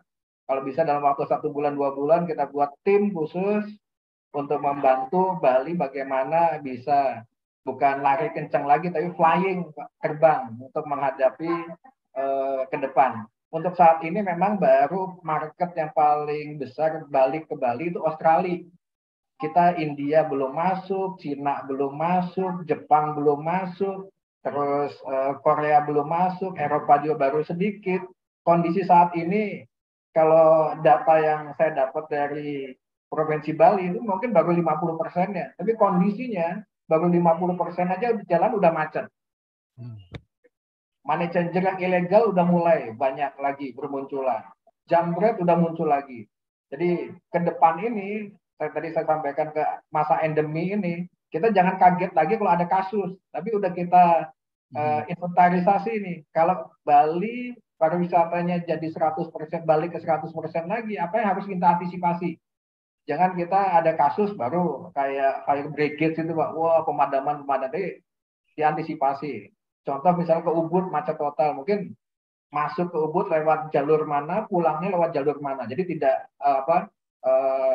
head to head seperti itu. Jadi dibuat flow-nya supaya nggak ada macet dan sebagainya. Jadi mungkin ini masukan dan saya angkat jempol Pak Putu Astawa yang tadi saya sampaikan di masa sulit masih bisa membuat buku yang sangat baik. Dan kami dari akademisi tadi ada Prof. Didi Arabini, dan saya rasa di Bali ada ratusan perguruan tinggi juga Pak Putu Astawa bisa diundang untuk mereka memberikan masukan-masukan sehingga akan lebih komprehensif lagi buku ke depannya. Dan tadi saya sampaikan bagaimana Bali menyambut masa endemi.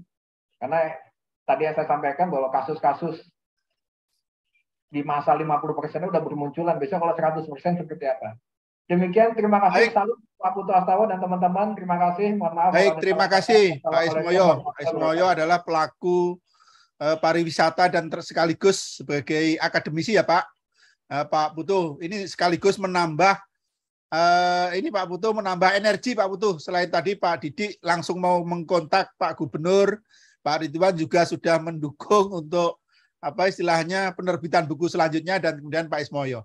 Baik, ini Pak Denny Rahmat sudah siap Pak Denny, silakan Pak Denny. Halo, kalau Pak Denny belum siap, kami akan membacakan pertanyaan yang ada di YouTube ya Pak Putu. Pak Putu juga bisa melihat nanti di chat. Saya akan menyampaikan ini pertanyaan Pak Rahmat Yuliardi. Izin bertanya kepada Pak Putu dan penulis yang lain, apa yang terbaik dari semua strategi foresight? Kemudian bagaimana jalan keluar atas kemelut badai yang masih berlayar di Bali? Itu dari Pak Rahmat Yuliardi. Kemudian ada juga pertanyaan dari YouTube Pak Nana Suryana. Isu COVID sekarang sudah kurang booming. Bahkan bisa digeser penyebabnya hanya sekedar isu politik maka apa penerbitan buku ini masih relevan? Nah, ini mungkin nanti bisa dijawab Pak Putu atau penulis yang lainnya. Mungkin juga bisa ditambahkan tanggapan juga dari Pak Ridwan ya nanti. Baik, silakan Pak Putu langsung nanti sambil yang teman-teman yang lain juga nanti bisa mempersiapkan pertanyaan berikutnya. Silakan Pak. Yeah. Terima kasih Pak Wignyo, Bapak Ibu para penanya yang kami hormati. Terima kasih atas atensinya. Kepada Pak Ismoyo, jadi terima kasih atas atensi Bapak. Memang kehadiran daripada buku ini akan memberikan dokumen ataupun inspirasi. Siapa tahu ke depan ada virus-virus serupa yang tidak bisa kita ketahui keberadaannya ini bisa akan menjadi langkah antisipatif, Pak. Jadi pengalaman dari pandemi kemarin jangan sampai nanti akan terulang terhadap kesiapan-kesiapan kita, terutama di dunia medis ya, sehingga isu-isu kesehatan itu kalau sudah bisa kita tangani dengan bagus, tentu faktor ekonomi akan bisa mengalir dengan sendirinya. Berbeda pada saat pandemi yang kemarin yang betul-betul tidak kami duga-duga dan sangat memporak-porandakan semua sistem yang ada, sehingga kita kalang kabut. Akhirnya semua jadi porak-poranda gitu ya. Nah, jadi belajar dari pengalaman itu, bagaimana kita selalu mewaspadai supaya menjadi alat bagi kita untuk memformulasikan kebijakan ya. Jadi learning point daripada buku kami ini, bagaimana teman-teman kami di kabupaten kota, di provinsi ataupun daerah-daerah lain, pentingnya untuk merawat sistem kesehatan kita sampai kepada level yang lebih luas. Contoh misalnya mengenai keberadaan oksigen, ya. Jadi banyak pasien-pasien yang barangkali agak kewalahan karena kita tidak mengantisipasi keberadaan oksigen bagi penderita-penderita yang sesak napas akibat dari serangan COVID. Ya, itu salah satu contoh yang memberikan inspirasi supaya ke depan akan menjadi pencermatan di dalam sistem perencanaan pembangunan kita. Selain juga dari sistem fiskal, ya banyak yang tidak mengantisipasi seolah kejadian pandemi COVID ini tidak pernah terjadi, gitu ya. Apa yang dialami oleh teman kami di Kabupaten Badung yang 80% pendapatannya itu dari pajak hotel dan restoran, sehingga dengan adanya COVID ini betul-betul menjadi kelibungan, sehingga pentingnya manajemen fiskal ya melalui dana saving ini akan menjadi learning point di dalam merancang sistem pembangunan berikutnya. Itulah salah contoh yang perlu kami cermati dan juga harus diturunkan di dalam rencana-rencana aksi ya. Dalam buku ini hanya menginspirasi secara global, tetapi secara poin per poin untuk antisipasinya kami telah coba tuangkan di dalam rencana pembangunan daerah. Nah, jadi itu esensi penting, walaupun pandemi telah mereda, esensi dari keberadaan buku ini adalah memberikan pelajaran, ya, learning point untuk bisa antisipatif terhadap kejadian-kejadian yang mirip-mirip seperti COVID ini ya. Nah, mudah-mudahan saja cacar monyet tidak akan menjadi hal yang seperti ini ya, atau bahkan melihat virulensi virus ataupun kemampuan dia itu untuk merubah varian-varian baru. Nah, ini juga kita perlu antisipasi gitu Pak maksudnya. Nah, berikut yang berkaitan dengan isu-isu politik ya. Kalau nggak salah tadi pertanyaannya yang kedua itu, mohon maaf saya tadi. Ya, jadi saya rasa masih relevan itu yang kedua itu ya. Yang pertama isu, foresight yang penting ya atas kemelut ini ya. Jadi tadi juga sudah saya sampaikan. Memang kalau semua bisa kami tangani seperti kesehatan di Bali ya, itu boleh dikatakan kami berhasil lah untuk bisa memblok gitu ya. Itu kami boleh katakan di berlayar kita di samudra ya. Jadi mulai dari vaksinasi telah dilakukan secara masif dan masyarakat sangat merespon dengan sistem adatnya, demikian juga kepatuhan masyarakat, dan juga dari spiritualitas masyarakat Bali yang agama Hindu mayoritas, sehingga memberikan pembelajaran bahwa keberadaan di dunia ini ya yang pasti akan ada yang hidup, kemudian mati, terjadi perputaran, sehingga ini akan memberikan dasar kepercayaan itu, memberikan semacam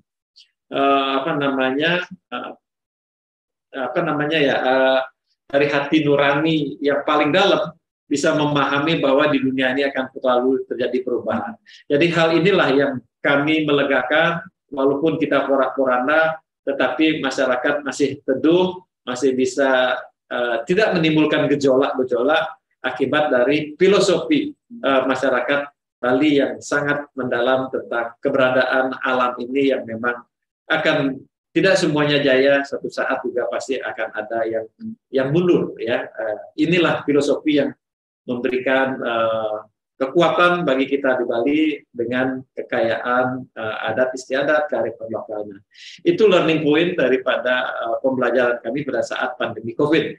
Pak Wignyo, itu yang kami komentari terhadap dua pertanyaan tadi. Baik, terima kasih Pak Putu.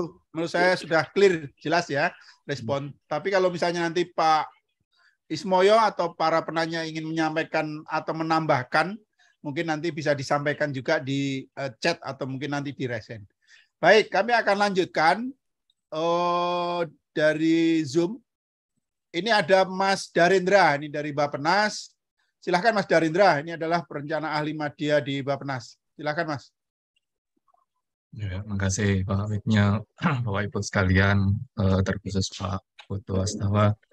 Terima kasih ini tadi kami simak paparan dan tanggapan juga terkait Bapak. Kami dari Direktorat Ketenagakerjaan ada beberapa hal khususnya yang terkait pembelajaran atau lesson. Sebelum COVID juga kami ini sekali ya dengan situasi sosial di Bali ya, misalnya terjadi bom Bali 1 dan 2, itu yang dikhawatirkan kan adanya konflik horizontal ya antara penduduk asli dan pendatang, tapi nyatanya tidak terjadi. Ini suatu pembelajaran yang baik sekali. Kita ingin tahu modal sosial yang terpupuk dan cara memupuknya itu seperti apa. Begitu pula ketika COVID-19. Yang kami khawatirkan kan dengan ekonomi kontraksi, biasanya ada pengangguran meningkat, lalu ada tingkat kriminalitas meningkat dan sebagainya. Nah, ini juga nampaknya tidak terlalu besar ya di media, setidaknya ketika tidak ada statistik pemberitaan di media tidak terlalu banyak. Ini saya salut sekali juga bagaimana nih cara memupuk atau mempertahankan kohesi sosial seperti itu. Ini kita perlu belajar banyak nih dari, mohon maaf kalau memang sudah dimuat ya di bukunya Bapak, tapi kami tadi 94 halaman skimming sekilas, mungkin belum menemukan, kalau misalnya ada di bagian tertentu mohon disampaikan. Lalu yang terakhir mungkin ini saya ingin juga bertanya atau mungkin juga sudah ya, bagaimana telah Bapak dalam buku ini dikaitkan dengan peta jalan ekonomi Kerti Bali ya yang sudah diluncurkan oleh Bapak Presiden Desember tahun lalu. Apakah ini inline atau memang melengkapi atau seperti apa? Mungkin itu saja Pak Wignyo, terima kasih. Terima kasih Mas Darindra. Apakah yang ada di Zoom masih ada pertanyaan lagi? Yang raise hand silahkan langsung open mic, karena kami tidak bisa melihat. Oke, Bapak Ibu sekalian, sambil saya menunggu pertanyaan yang dari YouTube, Bapak Ibu sekalian nanti akan ada souvenir ya, ini baik berupa buku maupun souvenir merchandise dari Puspindikla dan Bappenas kepada 5 peserta ya. Nanti akan diumumkan atau akan dipilih pada saat sesi sebelum penutupan. Dan kemudian Bapak Ibu sekalian yang nanti memerlukan sertifikat terkait dengan acara ini, silahkan untuk mengisi daftar hadir. Nanti kami akan mengirimkan sertifikat elektronik kepada Bapak Ibu sekalian. Oke, baik. Sini sudah ada pertanyaan di chat dari YouTube Pak Putu dan ada juga yang ditujukan kepada Pak Ridwan. Ini akan saya bacakan dulu, atau Pak Putu juga nanti bisa mengecek dan Pak Ridwan di Zoom, chat Zoom. Ini pertanyaan dari Pak Nazeb Nugraha. Izin bertanya Pak Putu, bagaimana strategi daerah wisata lain agar bisa bangkit pasca pandemi sebagaimana Bali bisa bangkit? Strategi apa yang harus diadopsi dari Bali agar segera pulih? Terima kasih. Kemudian kepada Pak Ridwan dari Pak Nazeb Nugraha, untuk penerbitan buku berlayar ini sangat bagus dan apakah perlu dilakukan oleh daerah-daerah lain dalam mensosialisasikan kebijakan-kebijakan daerah melalui buku kepada masyarakat. Kemudian pertanyaan selanjutnya dari Mbah Kakung ya. Ini semoga tidak terlalu tua umurnya. Terima kasih, buku ini bisa menjadi penambah wawasan khususnya dalam pengambilan kebijakan pemerintah sebagai pembelajaran untuk antisipasi masa depan. COVID sudah berlalu. Ini jadi monumen perjuangan hidup. Mungkin ini sekedar komen ya, atau apa istilahnya, komentar, nanti mungkin bisa juga tidak ditanggapi atau juga mungkin bisa ditanggapi. Kemudian dari ini Mbak Dayu Yati, apresiasi untuk senior Pak Putu dan kawan-kawan. Oh, ini pasti dari juniornya di Bali nih Pak Putu, semoga. Agar strategik struktur ekonomi antar sektor dengan kebijakan daerah, peta jalan ekonomi Bali Kerti dapat ditambahkan atau dieksplor. Mungkin itu Pak Putu dan Pak Ridwan tadi, karena ada juga yang ditujukan kepada Pak Ridwan. Kami persilahkan. Baik, terima kasih Pak Wignyo, Pak Danendra, lalu juga Bapak Ibu penanya yang lainnya.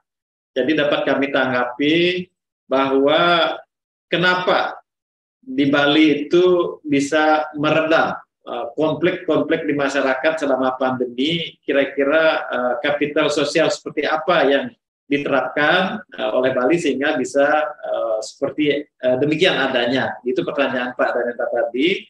Nah, dapat kami tanggapi bahwa Bali selain memiliki desa dinas ya, juga memiliki desa adat yang jumlahnya 1.493 desa adat di Bali. Kolaborasi antara desa adat dengan pihak TNI, Polri, dan Bapak Gubernur kami pada saat pandemi itu adalah intens sekali ya, tidak mengenal siang malam ya, baik itu dalam bentuk pertemuan-pertemuan secara langsung maupun melalui edaran-edaran ya, terutama dengan desa adat kami. Inilah yang mensupport ya, sehingga pandemi yang telah memporak-porandakan semua sendi-sendi kehidupan di Bali itu bisa termaintain ya, termanage dengan bagus. Jadi pengalaman Bali yang kami lihat adalah bagaimana sistem komunikasi, kemudian juga koordinasi yang begitu solid. Inilah yang menjadi modal dasar. Selain juga didukung oleh keyakinan masyarakat bahwa keberadaan di alam ini memang terjadi ruwo binede istilahnya ya. Jadi yang selalu bertentangan. Ada yang jaya, tentu juga ada yang terpuruk, ada kaya, ada miskin.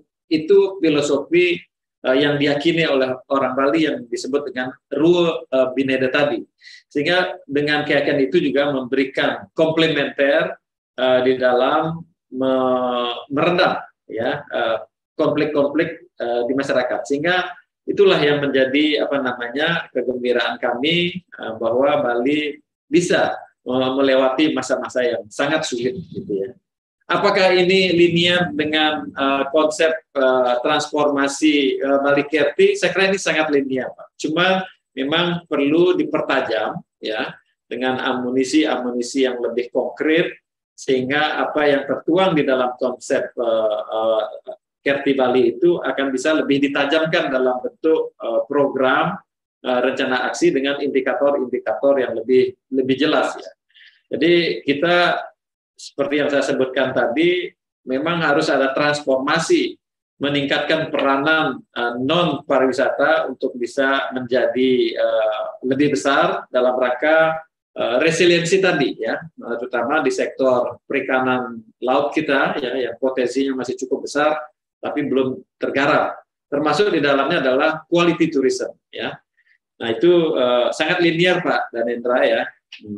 Kemudian bagaimana strategi Bali itu bisa diimplementasikan di daerah-daerah lain ya. Kalau di masa pandemi ini tentu strategi pariwisata sehat ini akan menjadi penting untuk membangun kepercayaan ya. Trust building untuk sebuah pariwisata itu penting sekali, ya. Bagaimana kita membangun trust bahwa berkunjung ke suatu tempat itu kita sehat, ya, kita aman, ya. Terlebih-lebih kalau kita menyasar segmen wisatawan dari negara-negara maju, tentu masalah faktor higienis, masalah faktor kesehatan di era pandemi ini menjadi concern yang paling penting, ya. Jadi setelah kita menyiapkan produk-produknya itu secara sehat, perlu ada pelayanan oleh SDM yang quality juga, sehingga quality experience terhadap setiap wisatawan yang berkunjung itu bisa kita peroleh, ya. Peranan promosi, nah ini sangat penting juga di dunia pariwisata, sejalan dengan banyaknya influencer, kemudian juga ya digitalisasi lah. Ini akan menjadi penting untuk membangun citra, branding sebuah destinasi agar bisa wisatawan itu mau berkunjung ke tempat-tempat yang akan didatangi, gitu ya. Saya rasa itu hal-hal penting. Untuk lebih detailnya saya kira nanti kalau Bapak Ibu ingin datang ke Bali, kami siap untuk bisa berdiskusi lebih panjang lebar bagaimana kita membangun destinasi mulai dari memperhatikan produknya, SDM-nya, marketingnya, maupun dari aspek yang lain, ya, promosi dan lain sebagainya. Lalu saya rasa untuk saya itu ditujukan ada 2 pertanyaan. Kalau apresiasi kami ucapkan terima kasih. Mudah-mudahan di lain waktu kami akan bisa menyusun buku lagi, ya, yang lebih berlanjut sehingga akan menjadi sebuah arahan pembangunan di masa depan untuk inspirasi. Saya kira demikian Pak Wignya. Terima kasih. Terima kasih Pak Putu. Menurut saya sudah jelas tanggapan Pak Putu atau jawaban Pak Putu sebagai penulis. Baik Bapak Ibu sekalian, Pak Ridwan masih ada bersama kita. Pak Wigyo. Ya. Terima kasih. Tadi ada pertanyaan mungkin ke saya, penerbitan buku Bali berlayar ini sangat bagus dan apakah perlu dilakukan oleh daerah-daerah lain? Iya, dengan kondisi seperti sekarang sepertinya pada perlu ke Bali, ya. Bukan hanya untuk liburan, tetapi ada bahan untuk studi banding juga, ya. Kalau ingin mencari ini, ya. Tapi kalau sama seperti daerah yang lain yang saya sarankan, bagaimana kalau barter? Mungkin ada yang kalau daerahnya sudah kekinian, buku mungkin bukan salah satu media saja, begitu ya. Ada media yang lain. Mungkin untuk provinsi tertentu TikTok bisa digunakan misalnya, atau YouTube pendek. Tetapi yang lain karena dokumentasi itu biasanya dalam bentuk buku, mungkin bisa barteran tuh sama Bali. Misalnya ketika datang ke Bali jangan hanya liburan saja, tetapi tukeran, misalnya daerah asal punya buku apa, tukeran dengan yang Bali, saling sharing, nanti orang Balinya juga Pak Putu dan kawan-kawan bisa ke daerah yang lain itu. Tapi di lain sisi memang buku ini salah satu saluran terbaik kalau menurut saya untuk merespons, begitu ya, merespon isu terutama melalui inovasi-inovasi atau gerakan-gerakan atau gebrakan-gebrakan baru yang tetap berkesesuaian tentu saja dengan sistem perencanaan pembangunan nasional. Kalau misalnya sistem perencanaan pembangunan nasional itu pun dikritik begitu ya, menjadi menarik juga begitu ya. Tetapi tentu saja acara seperti begini menjadi sesuatu yang tepat mungkin Pak Wigyo untuk saling berbagi begitu ya. Terutama antar daerah ini menjadi menarik nih. Ya. Itu mungkin Pak Wignya. Jadi menurut Pak Ridwan penting ya, dari daerah karakteristiknya masing-masing. Betul. Mungkin bisa membuat semacam cerita, mungkin keberhasilan maupun juga mungkin kegagalan atau yang masih diperjuangkan, dan itu bisa menjadi pengetahuan yang bisa di-sharing dengan daerah lain gitu ya Ridwan ya. Ya, betul. Jadi ini untuk tingkat nasional ini juga menjadi penting nih Pak Ridwan. Ini karena nanti akan menentukan karakteristik ciri dan kemudian model pendekatan perencanaan pembangunan nasional, kira-kira seperti apa ini, kira-kira gitu. Jadi nanti masing-masing daerah apakah nanti akan diklasterkan atau mungkin dikarakteristikan per wilayah atau mungkin juga dengan apa istilahnya dengan pendekatan yang mungkin nanti mungkin ya nanti akan kita coba diskusikan kembali lah di masa yang akan datang ya. Prinsipnya itu ya. Oke, baik. Bapak-Bapak sekalian, ini karena sudah 2 putaran, kami akan menambah lagi 1 putaran pertanyaan dan kemudian nanti setelah itu kita akan tutup. Kemudian nanti kita akan simpulkan atau mungkin nanti akan sampaikan penutup dari para penulis dan kemudian juga nanti kalau masih ada Pak Ridwan, nanti Pak Ridwan. Baik, Pak Tom sudah ada di Zoom. Silakan Pak Tom bisa mengenalkan untuk kepada seluruh peserta dan para penulis buku. Kami persilakan Pak Tom. Ya, terima kasih Pak Wigno. Saya hanya sedikit aja untuk Pak Putu dan kawan-kawan penulis. Pertanyaannya, setiap kita membuat buku tentunya ada tujuan. Salah satu tujuannya adalah bagaimana buku ini memberikan pengaruh terhadap pengambil kebijakan. Nah, pertanyaannya, apakah Bapak sudah mengukur apakah buku ini memberikan pengaruh nggak terhadap kebijakan di bidang pariwisata dengan segala macam skenario yang sudah diungkapkan dalam buku tadi. Khususnya Pak, di dalam menangani ketidakpastian di dalam era VUCA ini. Itu aja Pak Putu. Terima kasih Pak Wigno. Terima kasih Pak Tom. Saya Tom Pak dari BRIN dan juga saya anggota Perencana Pembangunan Indonesia. Nah, ini Pak Tom ini dari BRIN tadi yang sudah disampaikan di Pak Ridwan ya, Pak. Tom BRIN ini banyak mengulis atau memproduksi terbitan-terbitan yang bicara tentang Bali nih. Pak Tom ditunggu juga nih, berarti bukunya tentang Bali nih. Siapa?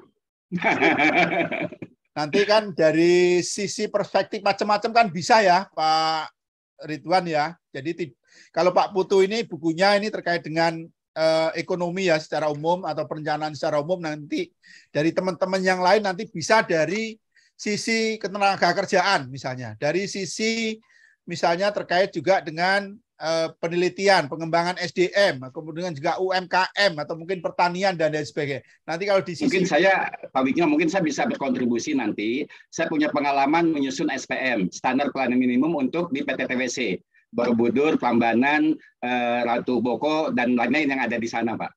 Oke. Itu sudah jadi bukunya ya. Sip. Terima kasih. Mantap Pak Tom. Terima kasih ya, Pak Tom ya. Sama-sama Pak Wigno. Kita coba nanti fasilitasi ya untuk teman-teman perencana seluruh Indonesia ya. Nanti kita akan coba bagaimana mendorong teman-teman untuk membuat buku ya, Pak Tom ya. Iya, Pak. Nanti Bapak sekalian, ini Pak Putu ini adalah perencana utama, jadi ini menginspirasi yang lain Pak Putu, semoga jadi nanti biar habis ini banyak nanti terbitan atau produk buku-buku yang diterbitkan oleh perencana. Nah, ini kami sesuai dengan pesan di Zoom. Jadi Bapak-Ibu sekalian, ini kami sisipkan informasi bahwa setelah ini kami Pusbin akan menerima, akan memfasilitasi Bapak-Ibu sekalian, terutama para perencana ataupun ASN yang menerbitkan buku tentang topik-topik perencanaan pembangunan. Silahkan menghubungi kami. Kami akan memfasilitasi.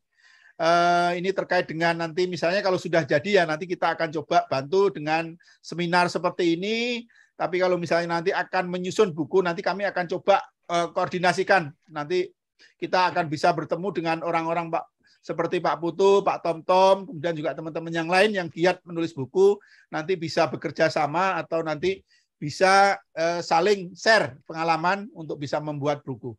Baik. Setelah Pak Tom, Pak Ismoyo boleh silakan Pak Ismoyo. Ya, terima kasih Pak, sangat menarik Pak. Saya rencana mau buat buku tentang strategi pemasaran berkelanjutan berbasis green economy Pak. Mungkin ada teman-teman di sana yang berkenan join dengan saya untuk buat buku itu Pak. Wah, oke, sip, mantap Pak. Jadi, strategi pemasaran berkelanjutan berbasis green economy Pak. Jadi kalau ada silahkan ditulis di chat Zoom Pak Ismoyo. Oke Pak. Kalau perlu mohon disampaikan juga nomor HP-nya. Kemudian Bapak Ibu sekalian nanti yang tertarik ingin berkontribusi nanti bisa mengontak langsung Pak Ismoyo. Ini nanti bisa ditindaklanjuti. Terima kasih Pak Ismoyo. Baik, ini akan saya bacakan satu pertanyaan lagi di YouTube Pak Putu. Ini pertanyaan dari Pak Yehesikel terkait dengan bagaimana upaya dan peran pegiat pariwisata dan Pemda Bali untuk bangkit kembali melewati COVID-19 menuju new era pariwisata dari pandemi ke endemi. Selamat, apresiasi bedah bukunya. Terima kasih Pak Yeskil di YouTube. Mungkin dari saya nanti tidak ada pertanyaan Pak Putu, nanti setelah ini kami akan meminta tanggapan dulu, setelah itu nanti baru closing remark dari Pak Putu dan kawan-kawan, dan kemudian juga dari Pak Ridwan. Kami persilakan Pak Putu.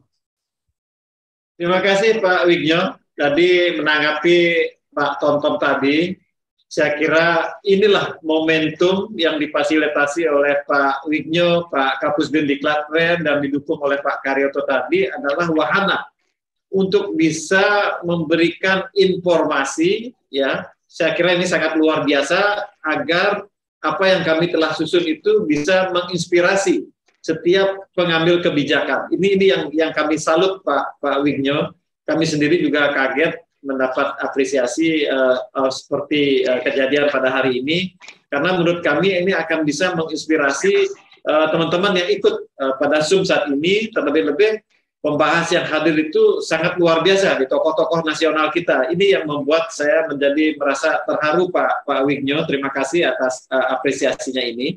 Kemudian kami juga telah mensosialisasikan kepada teman-teman kami di seluruh para kepala bapeda kabupaten kota agar di dalam membuat perencanaan ini bisa menjadi rujukan, ya. Dan juga setiap rakor-rakor yang telah kami lakukan, kami selalu menyelipkan bagaimana kita bisa membuat perencanaan yang antisipatif terhadap kejadian-kejadian seperti ini. Dan tentunya pada Bapak Gubernur sendiri, ya, walaupun beliau nanti akan berakhir, sebenarnya dari aspek perencanaan kan sudah selesai RPJMD-nya, kami akan siapkan dokumen perencanaan untuk penjabat gubernur agar nantinya juga mengacu kepada isi daripada buku ini. Ini yang pertanyaan Pak Tonton yang harus kita internalisasikan. Dan di kalangan akademisi sendiri juga kami telah share juga untuk bisa mengawal bersama-sama di dalam pembangunan Bali, ya. Lalu pertanyaan yang kedua tadi dari Pak Sikal tadi, hal yang terpenting yang telah kami sebutkan tadi itu adalah membangun trust, Pak. Membangun kepercayaan. Jangan sampai nanti wisatawan yang datang, nanti pulang dia kena COVID. Ini tentu akan memberikan citra yang tidak baik ya, terhadap dunia pariwisata, ya. Terlebih-lebih dengan kekuatan medsos yang saat ini ada, ya itu tadi yang saya bilang jarum pun jatuh di Bali, di London kedengaran, Pak. Oleh karena itu, bagaimana kita mengelola informasi ini menjadi hal yang sangat urgent, ya, untuk bisa dikelola. Nah, lalu yang hal-hal yang lain adalah pariwisata yang sehat tadi, ya. Preferensi daripada wisatawan yang akan datang ini kan sangat value for money, ya, dan juga sangat memperhatikan persoalan-persoalan kesehatan, higienis, masalah meditasi, yoga, healing, hal-hal seperti itu akan menjadi tren marketing untuk pariwisata, ya. Jadi sejalan dengan isu-isu green economy, ekologi, ya, ini akan menjadi isu-isu yang menarik, ya. Dan selain juga Bali memiliki keberuntungan banyaknya event-event internasional, ya, mulai dari APEC, IMF World Bank, sekarang ada G20. Ini secara otomatis akan menjadi promosi yang bagus sekali untuk bisa mengumandangkan bahwa Bali itu sangat sehat, sangat aman untuk dikunjungi, gitu, ya. Jadi kami akan selalu menunggu kehadiran dari yang terhormat, baik itu wisatawan domestik maupun wisatawan internasional, bahwa datang ke Bali adalah aman dan sehat serta menyenangkan. Itu saya kira Pak Wigno yang mohon maaf teman saya barangkali ada ingin menambahkan, Pak Wigno, terhadap pertanyaan tadi. Mohon izin. Ya, silakan Pak Dewo. Terima kasih Pak Putu. Selamat siang Pak Wigno. Siang Pak Ridwan, terima kasih banyak. Saya sebenarnya tidak menduga lah bahwa akan ada apresiasi luar biasa dari pimpinan di pusat maupun di daerah untuk penerbitan buku ini. Mohon izin tadi menjawab sedikit tentang izin Pak Tuh, berkenaan dengan arahan dan masukan Pak Didik ya. Pak Didik, beliau saya kenal banyak menulis di Kompas dan saya mantan wartawan Pak. Jadi pertama memang ini belum dapat memenuhi karena memang juga tadi Pak Ismoyo nanya di sini tidak ditulis secara khusus tentang pariwisata karena acuannya memang mengarah ke 5 tema yang muncul pada BPK. Di sana dalam BPK kemudian tadi yang pertanyaan ini berkenaan dengan upaya pariwisata ini sudah banyak sekali dilakukan. Rekan-rekan di kegiatan pariwisata itu melakukan misalnya hotelnya digunakan untuk isolasi terpusat, kemudian melakukan kegiatan-kegiatan pelatihan CHSE dan ikut juga memberikan bantuan-bantuan sosial sehingga dalam kegiatan ini mengacu kepada 5 tema itu dan 8 unsur itu, unsur utama dan unsur tambahan, sehingga di Bali terjadi suatu kondisi yang sedemikian rupa meningkatkan rasa percaya dan rasa saling membantu kemanusiaan dalam menghadapi COVID ini. Bantuan makanan gratis, bantuan sembako dan sebagainya itu sangat merasakan. Kebetulan saya adalah orang yang positif COVID dulu, Pak. Jadi itu merasakan betul. Nah, kemudian di samping itu berkenaan dengan apa yang disampaikan oleh Pak Ismoyo tadi, ini adalah masukan yang penting barangkali Pak Tunggu, karena kita belum memotret secara khusus tentang adanya perkembangan di endemi ini. Tapi paling tidak dalam kondisi ini, kondisi Bali berdasarkan foresight yang dibuat oleh BPK adalah seperti itu. Tidak ada di satu kuadran tertentu, tidak ada solusi terbaik di satu kuadran tertentu, tapi menyebar sesuai dengan kriteria yang dibuat oleh BPK. Yang berikutnya tujuannya ini adalah sudah pasti untuk berpengaruh gitu. Dalam berpengaruh ini kalau dilihat dari sini bagaimana kebijakan-kebijakan yang sudah disusun dan sudah ditulis di buku ini itu pastilah dari RPJMD yang ada di daerah, kemudian 5 tema yang ada disusun dalam buku ini, khususnya seperti Bali dalam hal kesehatan, itu banyak sekali dilakukan. Terjadi peningkatan misalnya penggunaan produk-produk pertanian dalam hal obat-obat herbal. Itu sangat terasa. Penggunaan jahe, penggunaan kunyit, itu jamu, serai, itu luar biasa, Pak. Jadi itu meningkat sangat pesat, sehingga ada petani sangat terbantu. Transformasi ekonomi otomatis terjadi pada saat itu. Sehingga ada satu petani misalnya sampai tidak bisa memenuhi permintaan produk-produk seperti itu. Mungkin itu sedikit, Pak. Terima kasih. Mohon maaf. Terima kasih, Pak Gede. Pak Putu, ada lagi? Cukup, Pak. Untuk pertanyaan saya kira cukup dari saya. Cukup. Baik, terima kasih Bapak-Ibu sekalian. Jadi karena mungkin kita waktunya sudah cukup, kita cukupkan Bapak-Ibu sekalian. Mohon maaf kalau ada yang belum kita akomodasi pertanyaannya. Kami memberikan apresiasi yang sebesar-besarnya kepada Pak Putu dan kawan-kawan, kemudian Prof. Didik Rahbini, Prof. Ridwan Sutriyadi, dan Bapak-Ibu sekalian yang ada di forum ini. Tepuk tangan untuk kita semua. Sebelum saya akhiri, saya ingin memberikan kesempatan untuk closing remark kepada Pak Putu, mungkin kami persilahkan 1 menit, 2 menit, Pak Putu.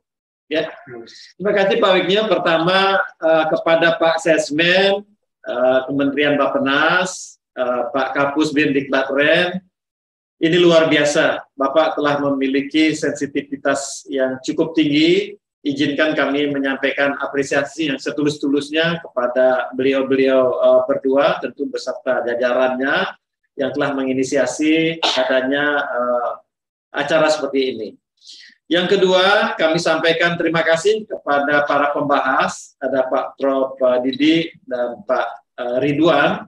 Ya, saya tahu beliau di tengah-tengah kesibukan yang luar biasa masih berkenan menyempatkan diri untuk bisa mencermati keberadaan buku yang telah kami coba persembahkan. Jadi masukan-masukan beliau sangat bernas dan sangat memberikan tuntunan dan sekaligus juga memberikan matahari ya. Jadi memberikan sumber energi bagi kami untuk bisa melanjutkan terhadap karya-karya yang lain.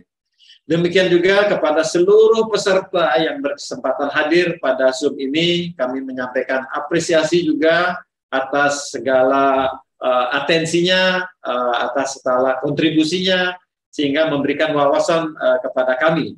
Dan yang terakhir kepada pihak penyelenggara, tentunya kepada Pak Wignyo, Pak Karyoto, lalu juga penyelenggara-penyelenggara yang lain yang tidak bisa kami sebutkan satu persatu. Kami minta maaf kalau kami telah merepotkan Bapak-Bapak, dan juga tentunya terima kasih, apresiasi dan penghargaan yang setinggi-tingginya kepada Pak Wignyo dan kawan-kawan atas segala pengorbanan Bapak. Mudah-mudahan apa yang telah Bapak korbankan ini senantiasa memperoleh berkah, kesehatan, rezeki, dan tentunya adalah kebahagiaan. Saya rasa kami dari jajaran Bapeda Provinsi Bali mengaturkan sekali lagi atensi dan terima kasih yang setulus-tulusnya kepada semua pihak. Ya, akhirnya sebagai penutup kami ucapkan hati siapa yang tidak gelisah punya kekasih secantik Raisa. Ya, jadi selamat berpisah. Terima kasih telah mendengarkan ceramah saya. Mohon maaf Pak Wignyo. Terima kasih Bapak Santi. Om Santi. Om. Terima kasih. Terima kasih Pak Putu dan kawan-kawan. Pak Ridwan silahkan closing remark kalau misalnya masih ada waktu, atau Pak Ridwan masih bersama kami. Prof Ridwan. Oke, baik. Kalau tidak ada, kami akhiri. Sekian Bapak Ibu sekalian, sekali lagi kami atas nama Puspinjat menyampaikan apresiasi dan penghargaan yang besar-besarnya kepada Pak Putu dan kawan-kawan penulis buku Bali Berlayar di Tengah Badai COVID-19, dan kemudian Prof Didik Rahbini, dan kemudian Prof Ridwan Sutriadi dari ITB, serta Bapak Ibu sekalian para perencana terutama yang hadir pada saat bedah buku hari ini. Sampai jumpa Bapak Ibu sekalian, semoga tetap sehat walafiat, dan kemudian nanti kita akan bertemu di forum-forum sharing knowledge terkait dengan perencanaan pembangunan. Mohon maaf apabila ada hal yang kurang berkenan selama memimpin acara hari ini. Kami kembalikan kepada kepada host kami atas nama moderator. Mohon maaf sekali lagi, terima kasih. Bila topik berikutnya, Assalamualaikum warahmatullahi wabarakatuh. Selamat siang, salam sejahtera untuk kita semua. Kami persilahkan Mbak Wanda. Baik, terima kasih Bapak Wignyo, Prof Didik, Pak Putu, dan juga Prof Ridwan. Boleh Bapak dan Ibu kita berikan aplaus sekali lagi kepada para narasumber dan juga moderator kita pada pagi hari ini. Baik Bapak dan Ibu, sebelum kita di penghujung acara, seperti janji kami tadi, bahwa kami akan ada door prize bagi 10 pemenang, yaitu akan kami undi. Boleh Mas Hendra? Baik. Kita akan mengundi. Ya. Baik Mbak Wanda, terima kasih untuk waktunya. Selamat siang untuk Bapak dan Ibu yang hadir di ruangan Zoom. Saya akan memandu pemilihan pemenang door prize pada acara ini. Akan ada 5 pemenang